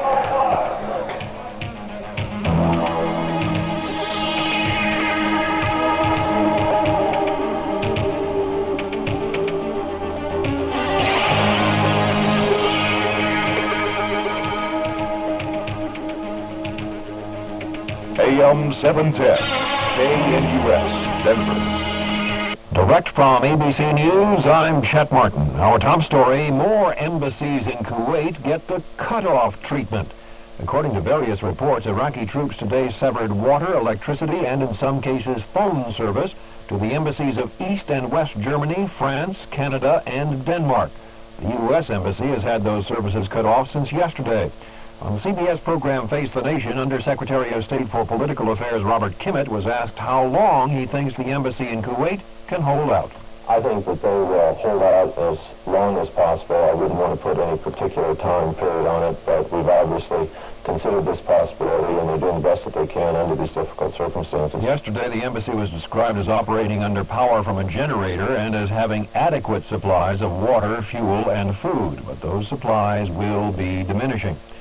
A caravan carrying some 55 wives and children of U.S. diplomats assigned to Kuwait should be arriving any minute at the Turkish border after the long trip from Baghdad. They leave behind their husbands and fathers. In Washington, ABC's Ann Ball tells us Iraq is saying it stands ready to talk. The Iraqi ambassador to the U.S. confirmed that his country has accepted the UN offer to mediate the crisis. Ambassador Sadiq al-Mashat told reporters that he has no details of when or where peace talks will take place. The ambassador restated his position that his country wants peace, but that the U.S. has threatened Iraq. He refused to call the American diplomats being held in Iraq hostages. Al-Mashat said they are being detained to avoid war. Ann Ball, ABC News, Washington. 11 of the 13 OPEC oil ministers have arrived in Vienna to begin informal talks on whether to boost production to help offset the embargo on Iraqi and Kuwaiti oil. Saudi Arabia and Venezuela are leading the attempt to suspend OPEC production quotas, the Saudis saying they'll boost production by 2 million barrels a day, regardless of what happens in Vienna. Doctors in Dublin say former hostage Brian Keenan, who arrived there last night after more than 4 years as a captive in Lebanon, is suffering from malnutrition but should be restored to full health quickly. One of the doctors says Keenan told him he had argued strongly with his captors just before his release, telling them he would not leave without his fellow captive, British journalist John McCarthy. Contract talks begin this Tuesday between the Postal Service and the two unions that represent most of its 160,000 workers. ABC's Tony Sargent reports. Postal unions will push for higher pay and resist work rule changes.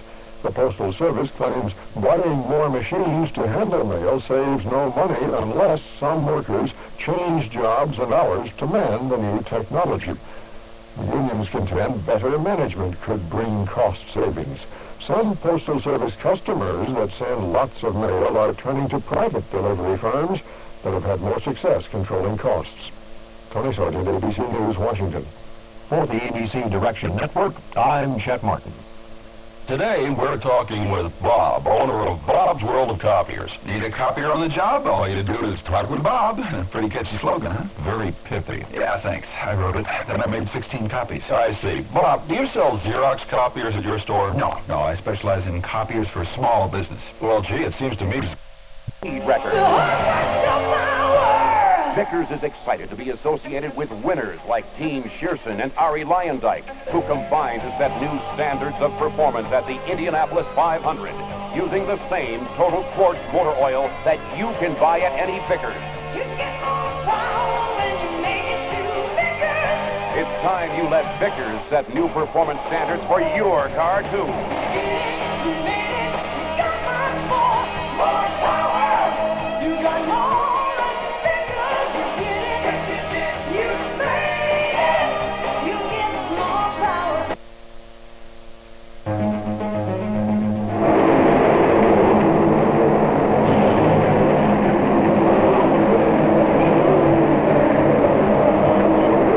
Sound you hear in the background, Indy cars, just listen to it.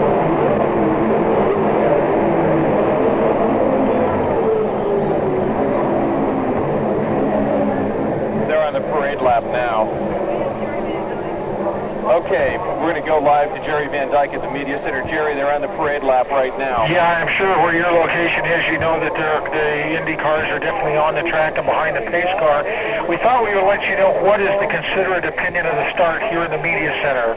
most people feel that the Porsche has nothing to lose today. They're not in a battle for points, that Teo Fabi will put his foot in it and do everything he can to lead, and the second place car may be Emo going through turn 1. That's the opinion of the press right now. You think Emo is going to make it to Emo and Teo are going to make it through turn 1? Well, that's the opinion, that they will all make it through turn 1, but Teo will probably be the leader. I think it's going to be a toss-up between Teo and Little Al. Little Al doesn't give anybody any quarter, you know. That's for sure. We'll just have to wait and see how it all turns out. Yeah, well, they're on their laps now, Jerry. That's correct. That's a good question. That's a good point. I tell you, I'll go for Little Al here. I think he's going to beat Teo to the turn 1. Okay. Well, you'll know when those cars come by. You can take a look and find out who is right. Okay. Jerry, we'll talk to you later on. Okay. Okay. Oh, 91 degrees here in Denver, downtown Denver. The weather is just absolutely gorgeous. Here come the cars again. I think they'll be coming by, and when they come by, we'll let you hear this as the Indy cars start. I'll tell you who's on the pole. We are not going to call this race, but we are certainly going to keep you updated as the events progress. Your pole position, of course, Teo Fabi.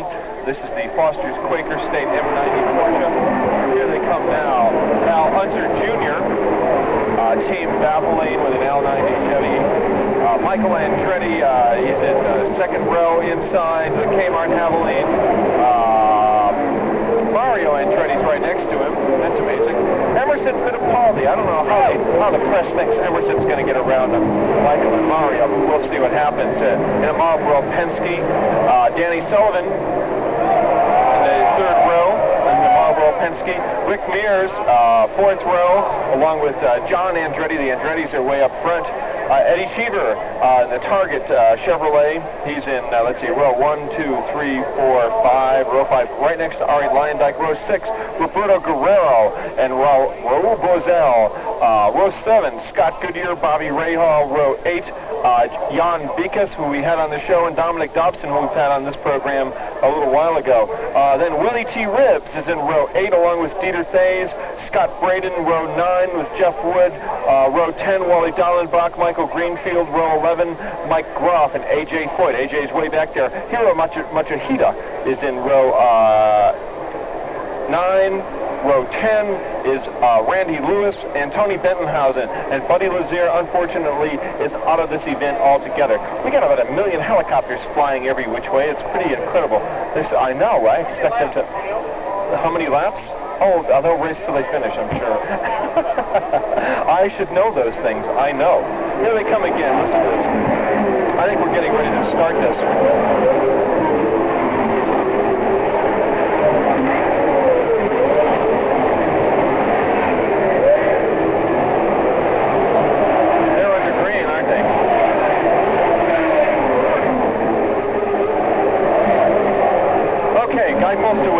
Talked with Dieter Thays earlier yesterday, and we'll go to that conversation right now.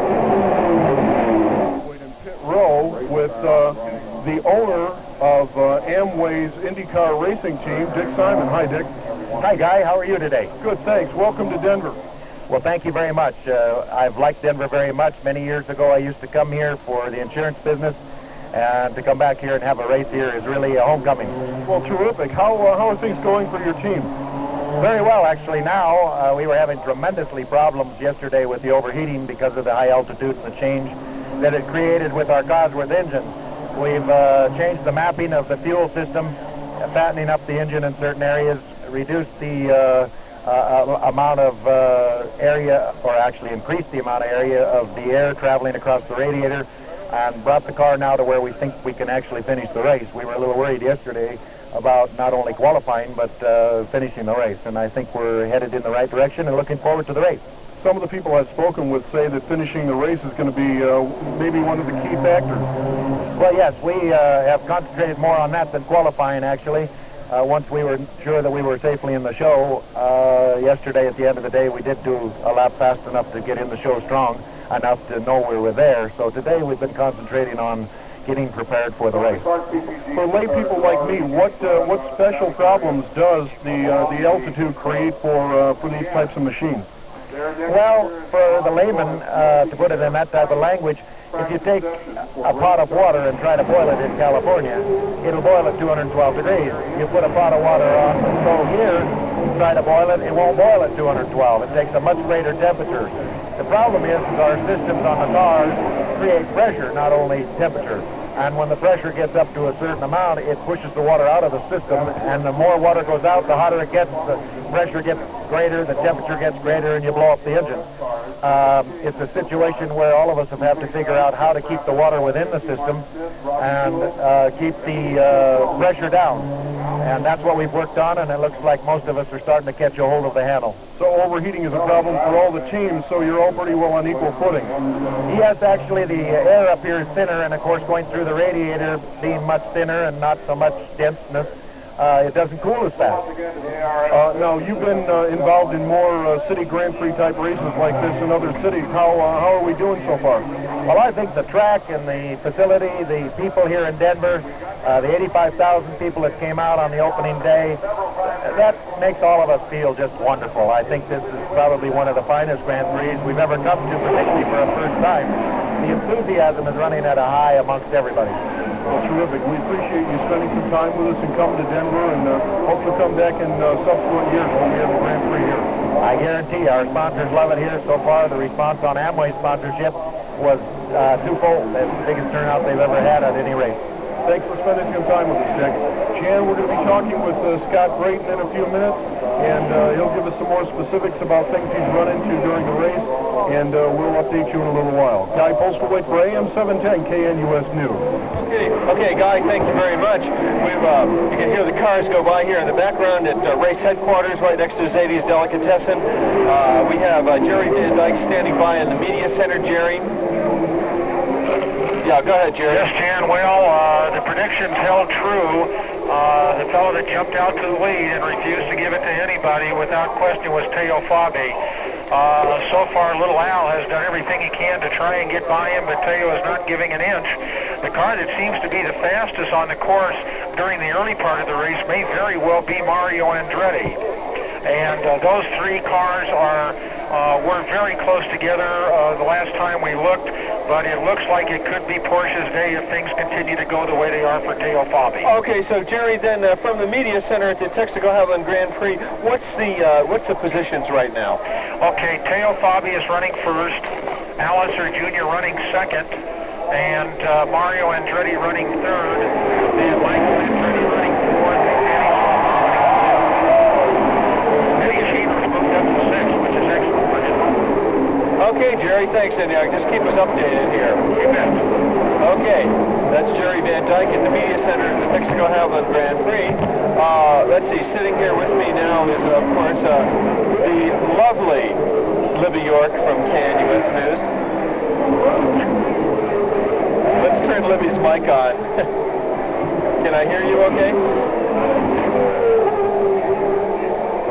Go ahead. Am I? Oh, there I am. Yes. You know, it's so noisy down here that I wasn't sure if it was actually on or not. It is on. You know, the thing, Jan, I've never been to one of these races live before. I have watched them on television, but I don't think you can get a true appreciation for the roar of those engines until you've actually been there. You know, I noticed yesterday, Libby, as I walked around, and maybe from a woman's point of view, a lot of women seemed really how can I say it, excited by the end of the day, excited by the racing, and really sort of, because this is traditionally kind of a man sort of macho kind of sport, you know what I mean? Although really I think you're seeing all the stereotypes being broken more and more frequently. The 80s, we saw more and more women sports commentators. Gail Gardner really broke ground with football and so forth. And I think that you're seeing women in areas where really men didn't want them to be before. And the interest has been there all along. They just feel like they're a little bit more accepted now. Well, now, I've talked to some women who said that that it really turns them on to, say, watch a football. Do you think... I love football. Huh? I love football. I mean, it's like a way to really watch men in their element. And do you find this a turn-on, like to watch the guys strutting their stuff, as it were? To be completely honest, it's not, I guess I don't really notice the men involved as much. To me, it's the machinery. The idea that there is a car out there that can do these amazing things I enjoy having some good speed behind me when I'm driving, maybe a little bit too much at times. But I think that it's, for myself at least, it's the equipment itself. That's an interesting point. I never really, you never really know that women think about those kind of things until you actually sit down and talk to somebody. Well, you know, it is funny because this has been a traditionally male-type event, but looking around the crowd, and I've been walking around, I would probably say, I don't necessarily think it's 50-50 here, divided male-female, but I would say that there are at least 40% women here, and they are just as interested in the men. I've been talking to some of them, and they really are enjoying it today. Well, okay, Libby. You know, I really love the smell of burning rubber and benzene in the morning, and you can smell the alcohol burning. But it looks like, Eric, we have another interview coming our way. We sure do. Okay. You can hear the roar of the crowds in the background. Libby York talking to one of the local concessionaires. Libby York, AM 710, live from the Grand Prix. I'm here in front of one of the concession stands. What do you folks think of these lines? These are bad now. Have you seen lines that were worse earlier? So right now things are good. You think it's because the race is about to start? Probably. So you're trying to get through this line and get back so you can watch the race, huh? Well, you're talkative. Not helping me out at all, man. To me. What do you think of these lines here? Oh, they're not too bad today. Do you expect that maybe they're going to be worse a little bit here?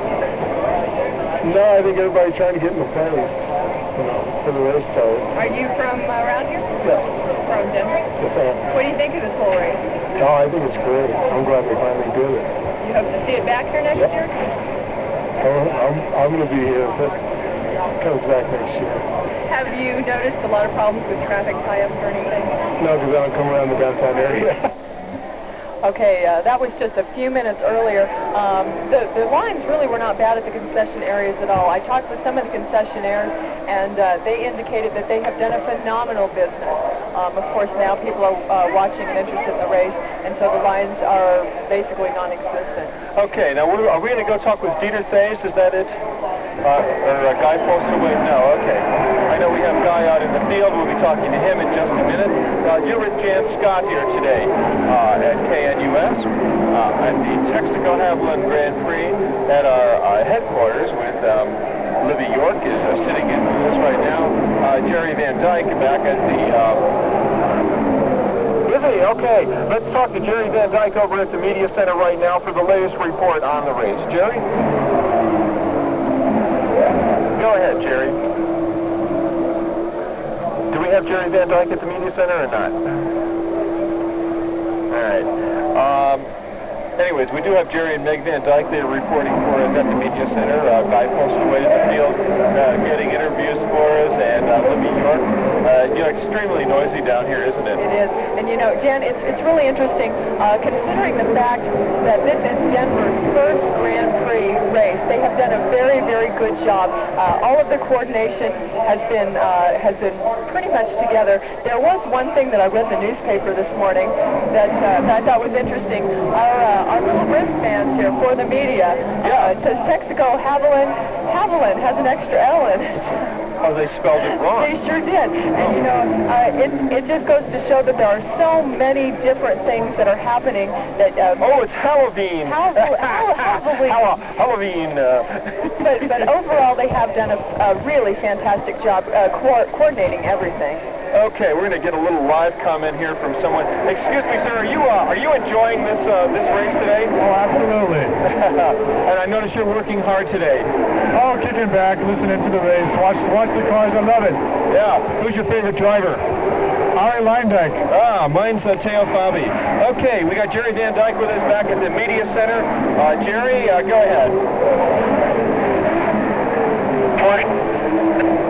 Considerably just a few minutes ago as Teo Fabi took his car off the number one corner, smashed into the tire barrier, taking him out of first place and bringing out a yellow flag on the course.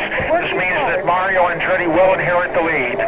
Mario Andretti has the lead now, Jerry? That is correct. Teo Fabi has crashed the Porsche off the number one corner. He crashed into the tire barriers.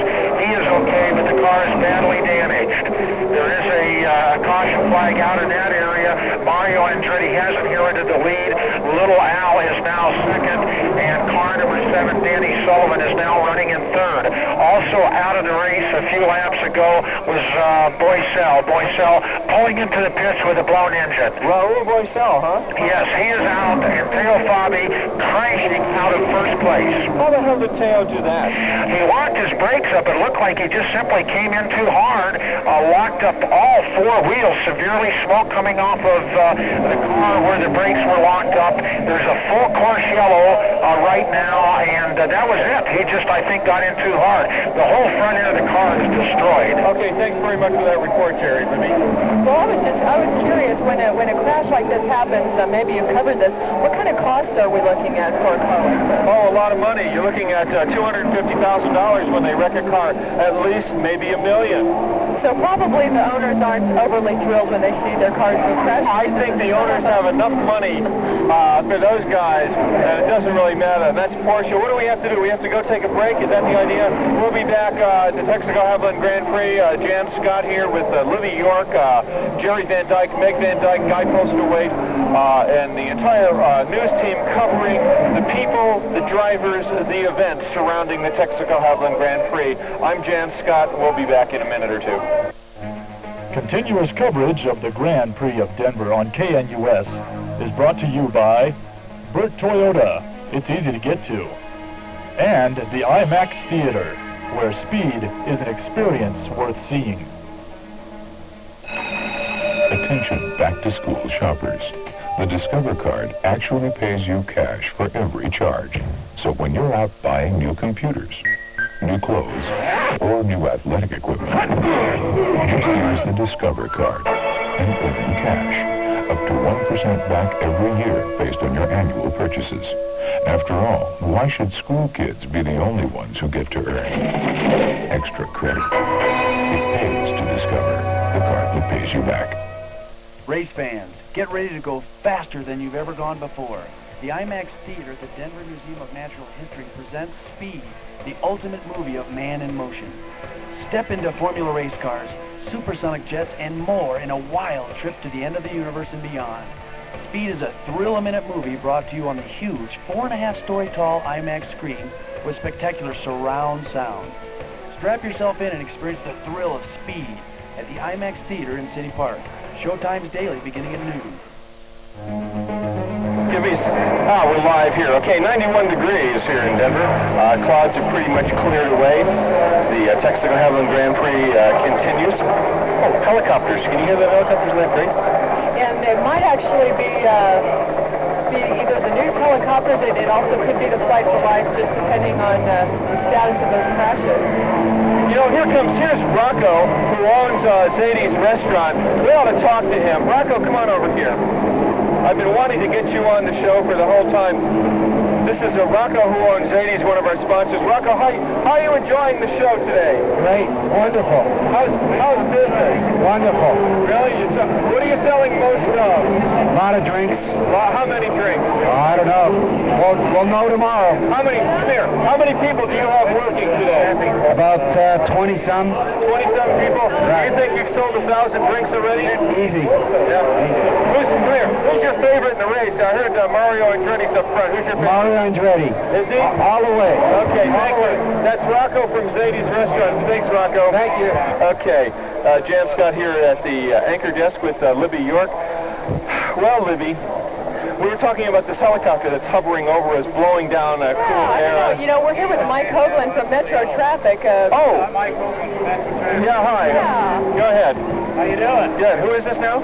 I'm Mike Hoagland with Metro Traffic. Okay, what's the story with the traffic today, Mike? Not too bad. It's good this morning. We got some parking, but not close in. It's $5 to $10, depending on where you're at. Are you doing reports all day long? We're going to be doing reports. We've been doing them in the mornings, And in the afternoon, I think this afternoon, people might need some of those reports. Okay, now Mike Hoagland from Metro Traffic. Mike, have there been any major tie-ups at all, any place, or where's there parking for downtown if people come here? Well, downtown people at this point, I suggest going over to Mile High Stadium. There's still room over there, and they've got the shuttle buses. That's free, too. Okay. And the only problem is that at 6:30 this afternoon, those shuttles will stop running, so folks will have to get out of here before 6 o'clock this afternoon to get back to their cars. Yeah, what was the traffic like yesterday? Where did the problems develop yesterday, Mike?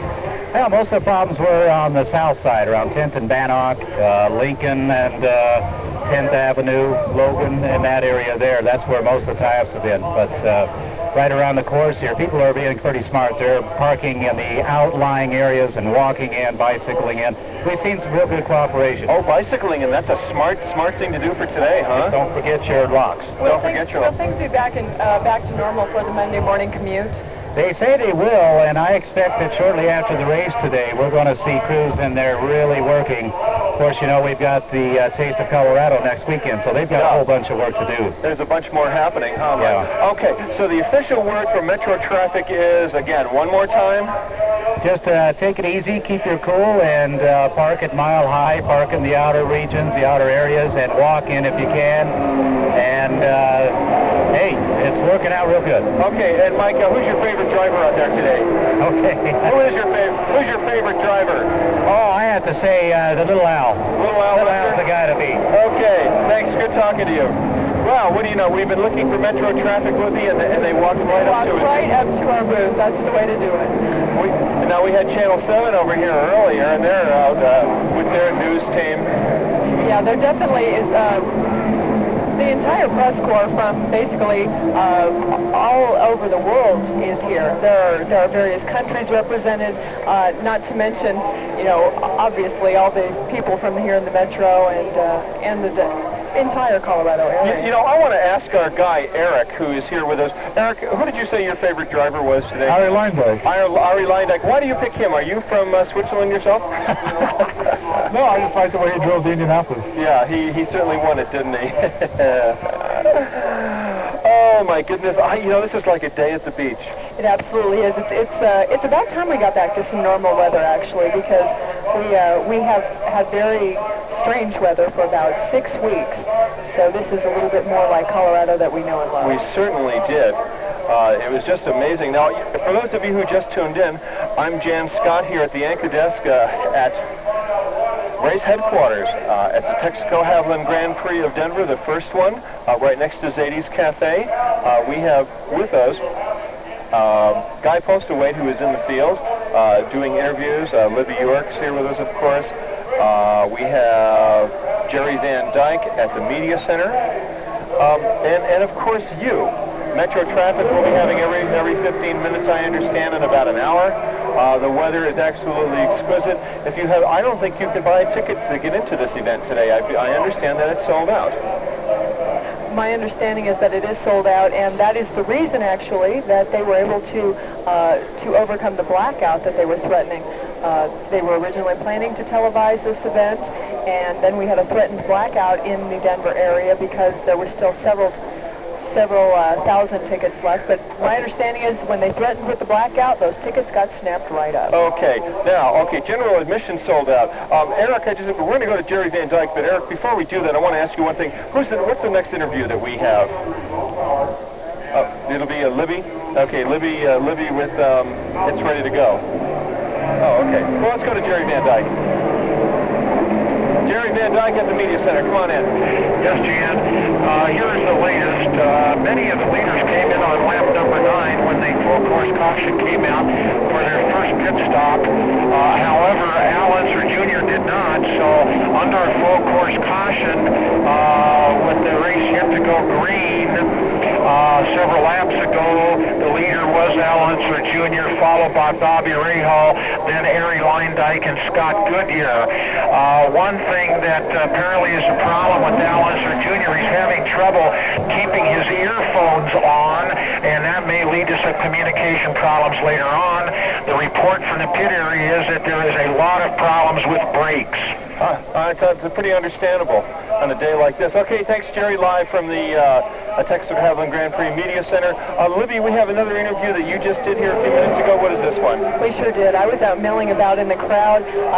Just managed to grab some people on the spot, and they told me a little bit about what they think. Okay.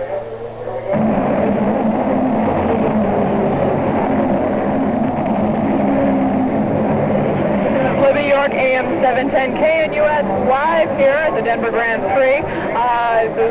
The racers have just gone around again, and the crowd is very interested. Hey, what do you think of this race so far? I think it's going to be pretty neat. Do you have a favorite in the race today? No. No favorite? You just came down to kind of check things out, huh? Yeah.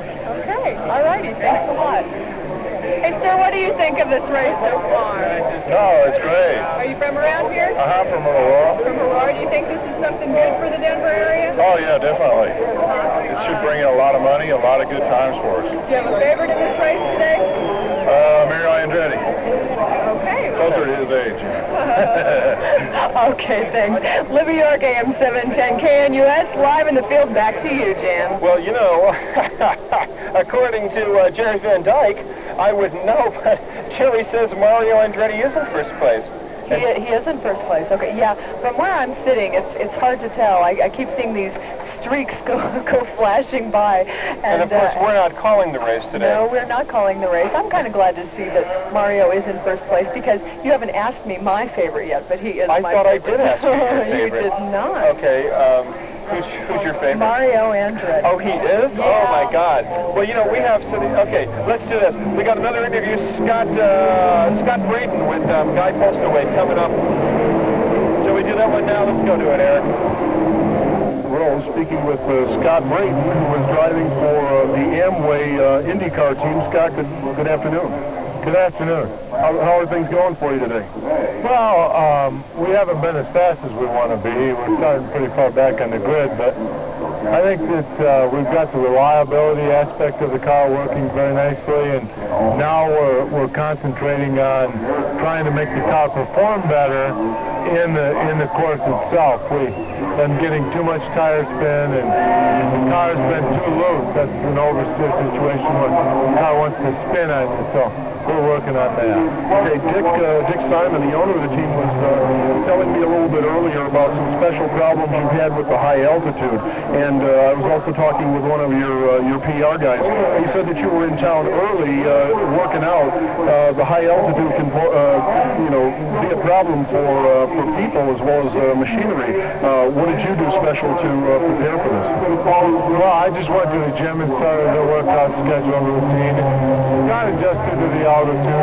I haven't had any problem, any shortness of breath or anything. I haven't run, for great lengths of time yet, but I haven't had any problem with the altitude yet. The car has had tremendous problems with it. I think that we've got most of that handled, and it's going to be interesting to see how good the reliability factor is throughout the cars and how many of them can actually finish. Now, you're in the 18th pole position, as I understand it, and how do you feel that, obviously you'd like to be up in the pack a little bit further, but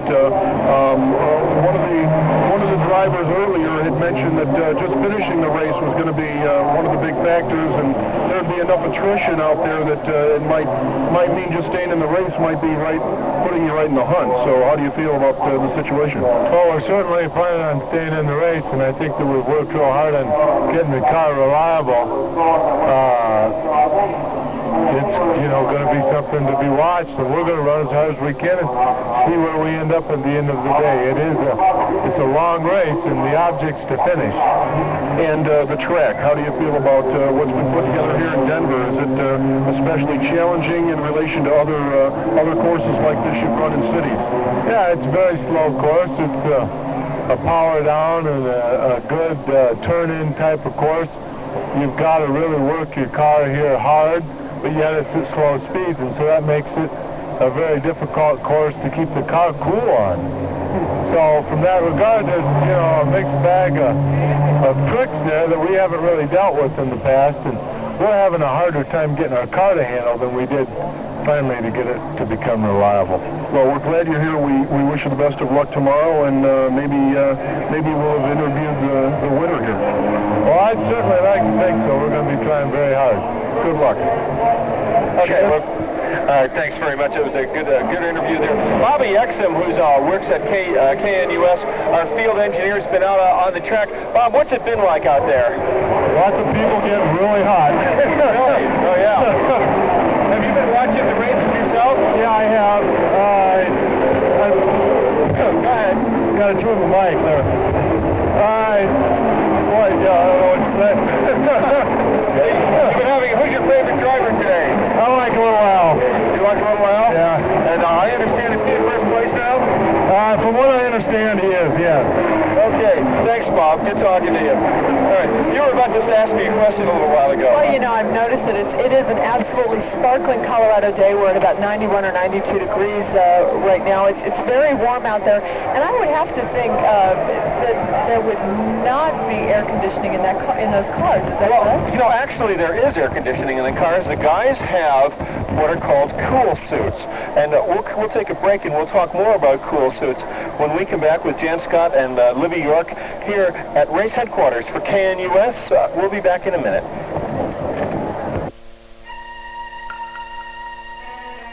It's out there again, waiting. Allergy season, with the sneezing, sniffling, itchy, watery eyes.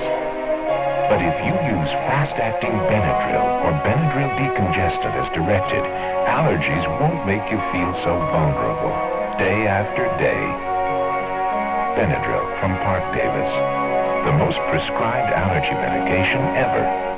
Today, I'm talking with Robert Robbins, recently selected Small Business Tycoon of the Year. Robert, good to have you here. Well, let me just add, it's a big honor to be here. Robert, to what do you attribute your winning this coveted award? Well, many fine people work for me. Well, that's awfully big of you, Bob, to share your honor with your employees. Yeah, well, I may run a small business, but I have a big heart. So, how many people do work for you? 16,000. 16,000. Well, technically they work for Xerox, you know, but once I got a Xerox copier, they all went to work for me too. Kind of like partners, you know what I mean? I see. Yes, sir, I've got the largest, best-trained, best-equipped support organization in the copier industry working for me. 16,000 people working on my documents. Yeah. Did I mention the 16,000 people? Yeah, I believe you did. Yeah, if you want to be big in small business, you got to think big, you know, work with the best. I did, and look what it got me. 16,000 people? Right. We may need a bigger parking lot. Oh, boy. Call Xerox, the people who know more about documents than anyone else, at 1-800-TEAM-XRX, extension 320. 91 degrees here in Denver. Jann Scott down at right next to Zadie's Delicatessen. In fact, I tell you what, if you can hear us on your radio and you are the first person to come by the booth, we will give you 2 free tickets to the IMAX Theater to see the movie Speed. First person to come over and say hi. It'll give you okay. Hey, we've got one. All right, here you go. Let you We're asking a person. All right. Okay. He said hi. So we're going to give you those IMAX tickets. Where are you from? Originally, or Colorado Springs, originally Lincoln, Nebraska. Okay. Stick the microphone way up in his mouth. And what do you think of this race today? You just about hear him, huh? Have you noticed any problems with traffic or anything like that? No, not at all. Not so far? Yeah, it definitely is interesting. Is this the first race you've been to? Yeah, it is. Okay. Well, we'll have a couple of passengers lined up for you. Here's your tickets. There you go. Enjoy the IMAX. Okay. You know, Jen, we were talking a little bit, I know that air conditioning units in automobiles are extremely heavy. And I would think that they could not have an air conditioning unit in these cars that would drag them down. What's the case? Are these guys burning up right now? What they have on, they used to burn up a lot. What they have on are cool suits, and they're actually refrigerated uniforms. They have cool heads, and some of them have cool suits that kind of plug in. and they're fairly lightweight, and they try to keep at least the heads cool to keep the guys refreshed. But this day will take its toll on the drivers, for sure. And we're waiting to hear again from Jerry Van Dyke to get an update on this race to see who's where and who's who. Gosh, this is such an exciting day. Everybody's scantily clothed down here, in fact. Yes, I've seen a lot of shorts. I think shorts seem to be the item of the day, which is nice because really, I know I pretty much had given up on wearing shorts. It seemed like it cooled down enough in the evenings, and being inside all day at work just wasn't in need for them for about 6 weeks. Well, actually, I'll tell you the truth. We would all be in shorts here. The only problem is that we have credentials to go into the paddock and pit area, and in order to talk to drivers, the dress code for anybody who's working this race is long pants and no sleeveless shirts, preferably white shirts, and preferably lighter pants also. So fortunately, it doesn't seem as hot down here today as it was yesterday, but we could not say go into the pit area with a tank top or short pants. The reason being is that when the fuel from these Indy cars catch on fire, you can't see it, and it spreads all over God's creation. That's a very good point. And I think luckily we're back far enough. We don't have anything to worry about. I was wondering, maybe you could tell us a little bit. When the drivers and the cars first got into town, we were not dealing with 91, 92 degree temperatures. Now, do they calibrate the tires and so forth for temperature? I know right now those tires have to be reacting to the heat. Well, I tell you, the compounds in the tires, a lot of times in some certain circuits, they'll run what's called a hard compound tire and a soft compound tire. In kart, you have 7 sets of tires total for the race. That's all you get to use, and they're all the same. Everybody gets the same Goodyear tires. Now, some people think, oh, you have soft and hard compounds. That is not the case. 1 compound, 1 tire. It's up to you. It kind of keeps everybody even. So when you're through the 7 tires, at that point, if you blow a tire, then you're just out of the race. Is that? Well, no, you can come in and you have 7 sets, so 7 times 4 is what, 28 tires? Last time I checked. Yeah. Last time I was in a metal club. Oh, okay. Well, just to kind of simplify this, and so that's all they get to run on the whole weekend. So they have to conserve their tires. It's supposed to keep the cost down because a racing tire, an Indy racing tire costs between around $500 a piece, right in there. I take that back, $250, $500, $700 a set, something like that. Fairly expensive. And we thought we had it bad putting tires on our car, huh? Okay, we're going to go back to the media center, Libby, and talk with, I think we have, is it Meg Van Dyke that we have with us? Okay, Jerry, go ahead. Ford is on Teo Fabi that when he put his brakes on the number 1 turn, the pedal went clear to the floor. He pumped him about 2 or 3 times. They locked up, sending him into the tire barrier. He is okay. The car is destroyed. Willie T. Ribs has been reported stalled on the course for a number of laps. I don't know what they've done to try and retrieve him. The last information we had, it is now Al Unser Jr., Bobby Rahal, Mario Andretti, Danny Sullivan, Michael Andretti, Ari Leindyke, and Scott Goodyear in that order. The car that seems to be moving up steadily now is Danny Sullivan. He seems to be the one that is willing to take some risks on the course at the present time. You know, Jerry, that's an interesting point about Danny Sullivan. Can you hear me okay? Yes. Yeah, okay.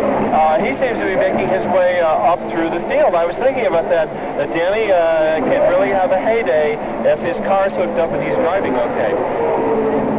You know what I'm saying? Yes, well, as far as I am concerned right now, he seems to be the one that is willing to take that little bit of extra chance to move up in the field. Well, he always has been, too, hasn't he? And an interesting thing about Ari Leindyke, then. So, we'll keep us informed, okay? Okay. It's interesting, Jerry, we're sitting down here amongst the crowd, and you basically would have no idea what was going on. Well, it's difficult unless they can count cars every time they go by. Well, there is a scoreboard, of course. And can you hear the cars in the background where you are? Yeah, very definitely. Through our microphones? Absolutely. Yeah. And Jerry, let me ask you something. We were talking about the air conditioning in the cars. Can you, Libby was asking me about them, and I understand that a lot of the guys wear cool suits. Your comments on air conditioning in the cars? Well, literally, of course, obviously there's no air conditioning in the cars, and it's their option as to whether they want to wear cool suits or not, but not in these Indianapolis cars, because they don't have room to put the cooler in the car. So the cool suit is not effective because the cool suit depends on cold water circulating through a cooler and then through the suit and the hat. So there's no room in an Indy car for a cool suit. Oh, so then I was wrong. These guys are not wearing cool suits. Absolutely not. Okay, now so they just roll down their windows and get a nice breeze. Right. The one thing that they seem to be more concerned about is getting as much air as possible into the brakes. And they've done everything they possibly can to do that, and they're still having brake problems. By the way, there is a report from the course that during the past lap, Bobby Rahal has passed Al Unser Jr. and taken the lead. Oh, isn't that interesting? Old Bobby Rahal. I wonder if his mustache slows him down or if he's trimmed it aerodynamically. Well, I don't know. The thing that I would wonder is our friend Galis from Albuquerque owns both the first and second place car. I wonder how happy he is to see him dueling for position. Jerry, let's talk about tires. I went over and talked to Rick Gallis for a while, and he told me that the Indy cars all have the same 7 sets of tires. That's all they get to run. There are no soft and hard compounds. Your comments on this, that the compounds are all the same from Goodyear at this race. Well, I would assume that the compounds are all the same from the standpoint of running the race. They use a different tire to qualify. Sometimes they use a lot softer tire to see if they want to qualify on something like that. Okay. So, Jerry, your impressions of this race as it's in its early laps, I mean, you're there in the media center. We really can't tell anything that's going on. Okay. I would say that the predictions are, number one, they said it was going to be a physically demanding race. I don't think there was any question about that. I think, number two, one of the biggest stories is going to be brakes and who's going to be able to hold on to their brakes the longest. I think another situation which is going to be very important is that lengthy caution flag may have taken away any problems of consuming too much fuel. Jerry, what lap are we in right now? I really don't know at the present time. We're probably somewhere close to lap 20. Okay. Thanks, Jerry. We'll talk to you later on. That's Jerry Van Dyke, Athlete Texaco Haviland Grand Prix Media Center, where all the information comes in on the race. And, of course, the race is being broadcast on ABC television today. All right, now we've got Guy talking with Michael Andretti. Let's go to that one right now. Andretti in pit row, and Mario, things seem to be working out pretty well for the team. How are things going for you? Well, they're working good for the team. They're working good for me. You know, we're all together in this, and we're just striving here to get the last bit out of the car and try to make it as good as we possibly can for the race.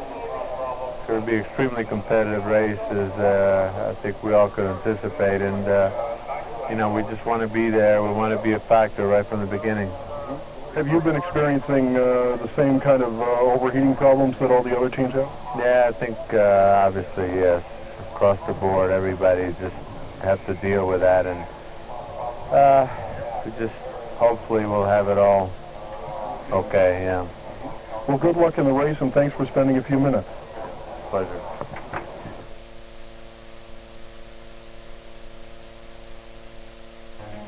Continuous coverage of the Grand Prix of Denver on KNUS is brought to you by Vickers Gasoline, sponsors of Ari Leindyke, and Metro Honda, Suzuki, and Oldsmobile.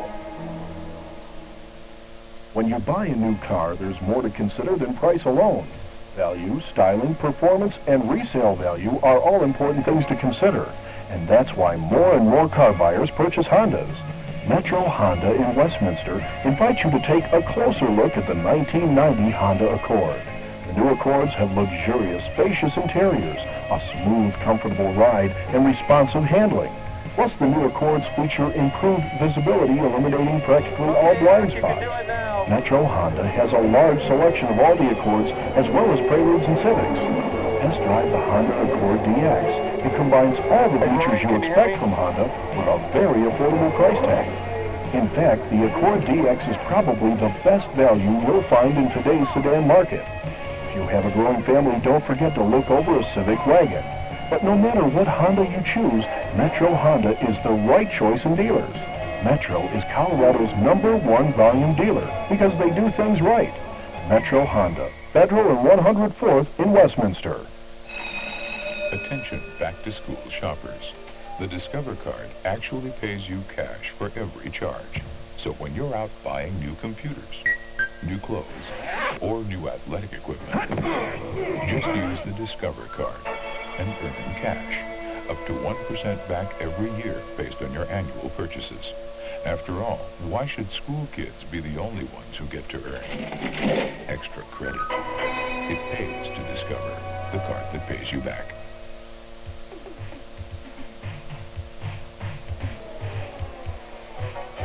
While you're at the Grand Prix this weekend, stop by Zadie's Delicatessen on the course next to the Kart Paddock area at 323 14th Street in Denver.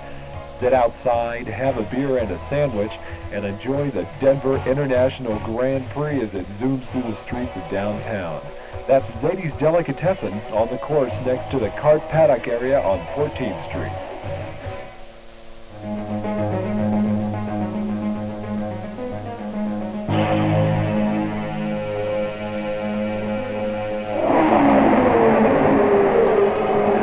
Okay, Guy Postaway just came back here from out in the field in the paddock area. I know, you can't hear me, Guy.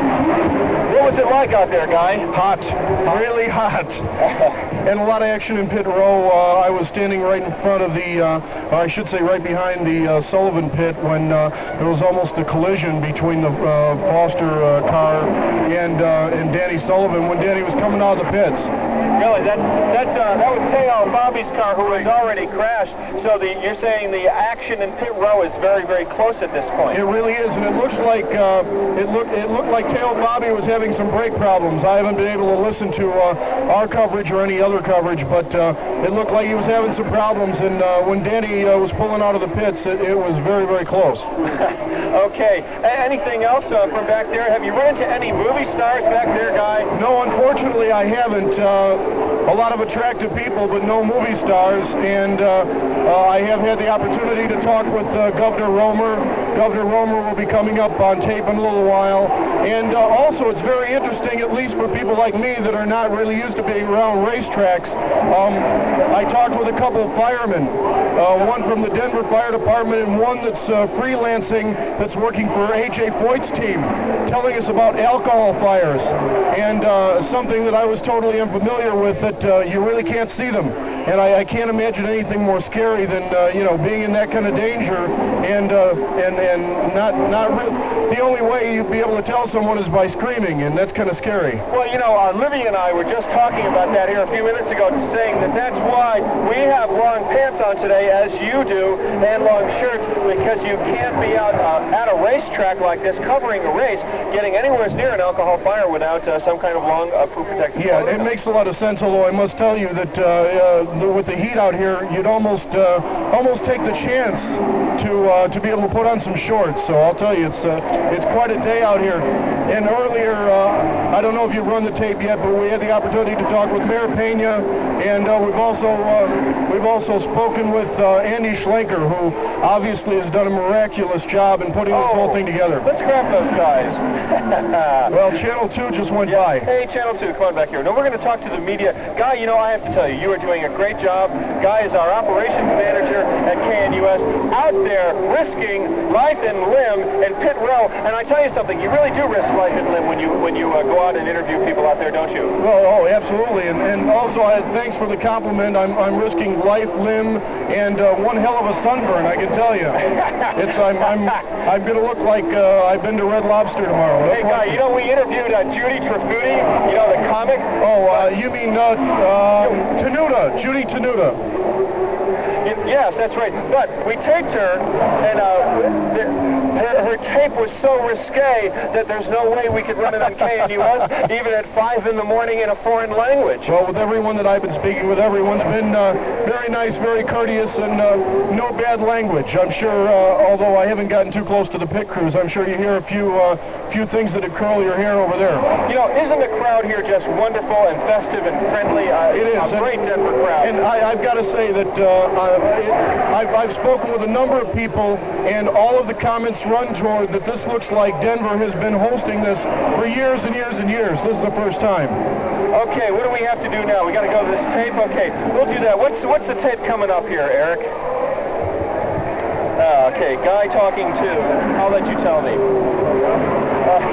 Well, we'll just play the tape. Well, this is guy talking to Denver Fire Department? Yeah, the Denver Fire Department, and this is the information that we were talking about just a few minutes ago, basically about what they're prepared to do. These are the guys, I think, right here in turn 11. Okay. We're here in turn 11 with Gordon Pelton of the Denver Fire Department, and Gordon, you guys are standing by here with a truck and a bunch of crew personnel. Exactly what are you prepared for here? We're here to, we have a tanker here, a 10,000-gallon tanker of methanol behind us, and we are prepared to, if it catches fire or has a leak in it, to respond there to put water on it and put enough water on it so then bring the methanol below its splash point so it won't be a danger to us. We're also pointed towards the pits so that if we have to, if they want us to come into the pit area for some sort of fire, we can go there too. So you're in a strategic location, not only get to the track, but also to the pit? Yes, in the pit area. We won't ever get on the track itself, but we'll get back into the pit area.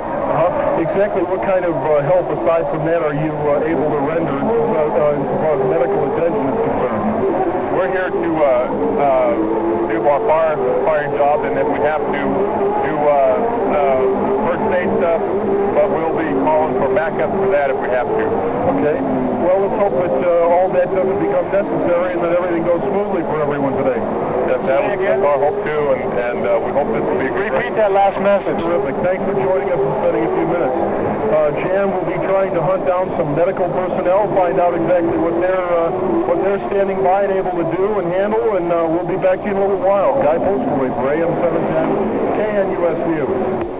Thanks. This is Libby York live here down at the Denver Grand Prix, AM 710 KNUS, the business station. And the crowd really is still hanging in there tight. It's getting hotter by the minute.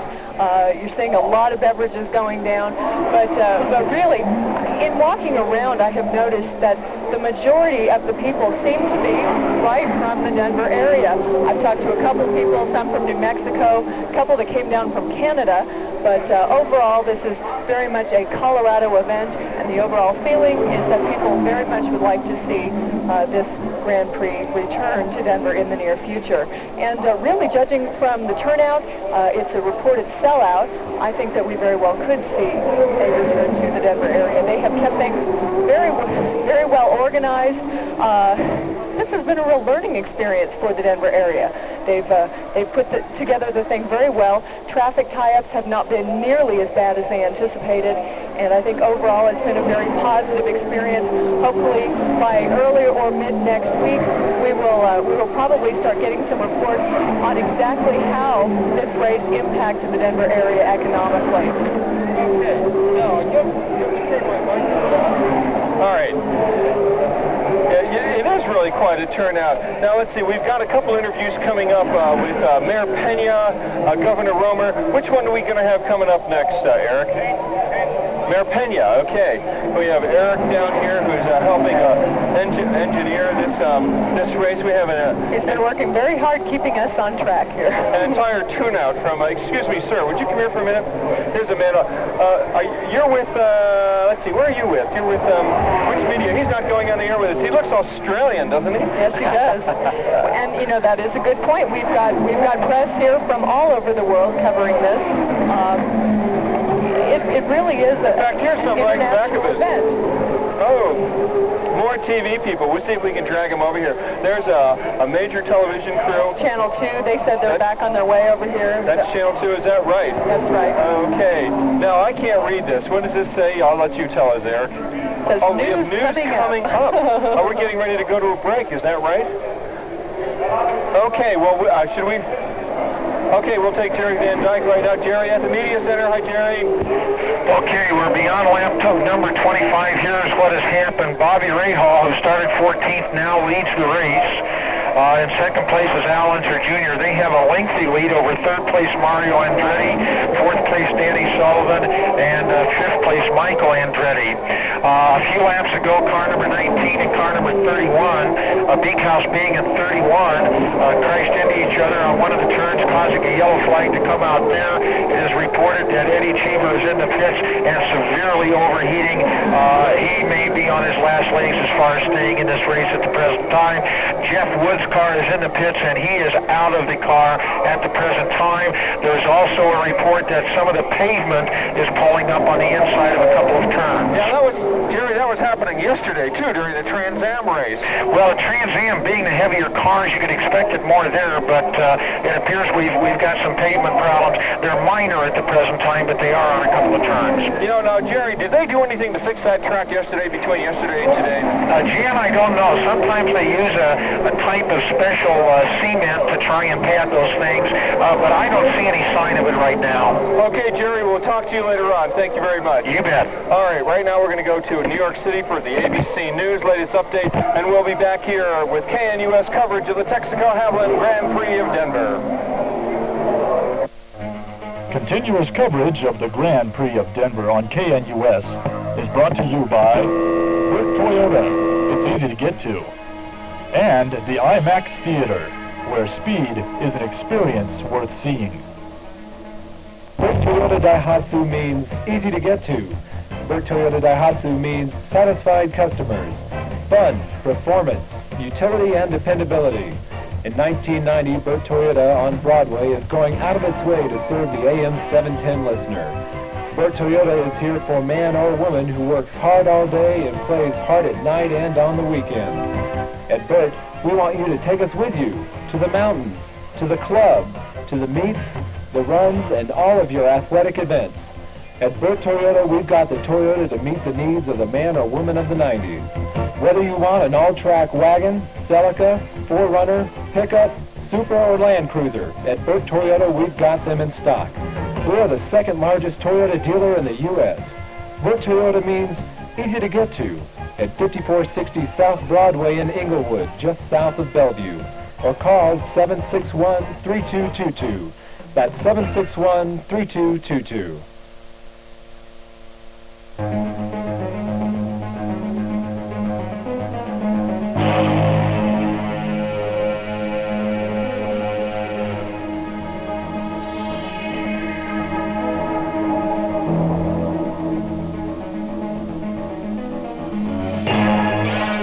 KNUS, Denver.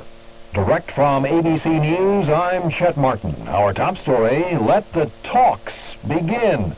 A UN official confirms that Secretary General Javier Perez de Cuellar will meet Thursday in Amman, Jordan, with Iraqi Foreign Minister Tariq Aziz to discuss the Persian Gulf crisis. Yesterday, Iraq's Saddam Hussein said he would welcome a visit by Perez de Cuellar to Baghdad for face-to-face talks. National Security Advisor Brent Scowcroft says Iraq's Saddam Hussein now seems to be realizing he's painted himself into a corner, is facing ever-increasing world opposition, and is finally looking for a diplomatic solution. But Iraq continues to keep the pressure on embassies in Kuwait, cutting off water, power, and phone service to a handful more today.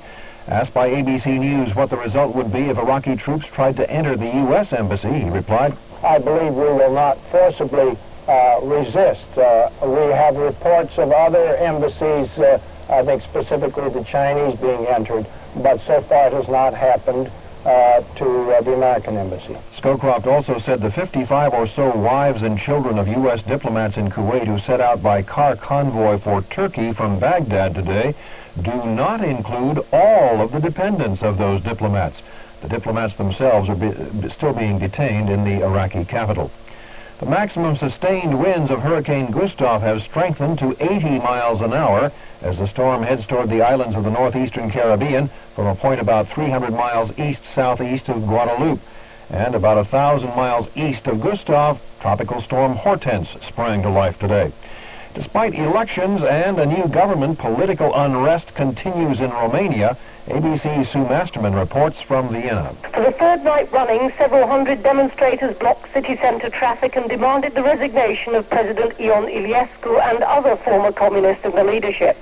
Several demonstrators were injured and many arrested after riot troops were sent in, but no sooner do the police withdraw than the demonstrators are back.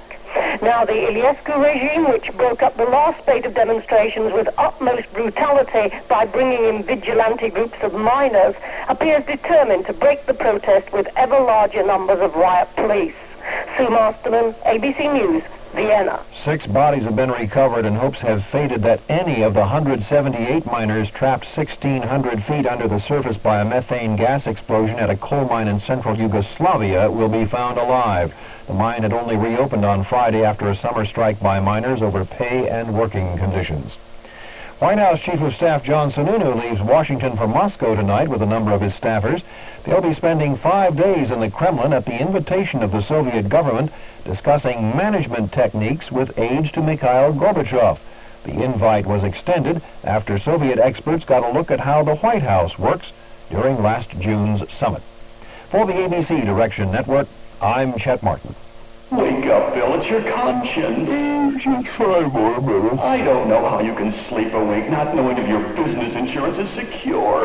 Don't be ridiculous. My company just renewed my policy. Sure, but times are changing. Can they stay committed to you down the road? Hey, I'm with a big company. Big isn't the answer. Financial strength and staying power are. We're talking long-term commitment here, Bill. The CNA insurance companies believe business insurance should be a long-term commitment. A solid relationship that will stand the test of time.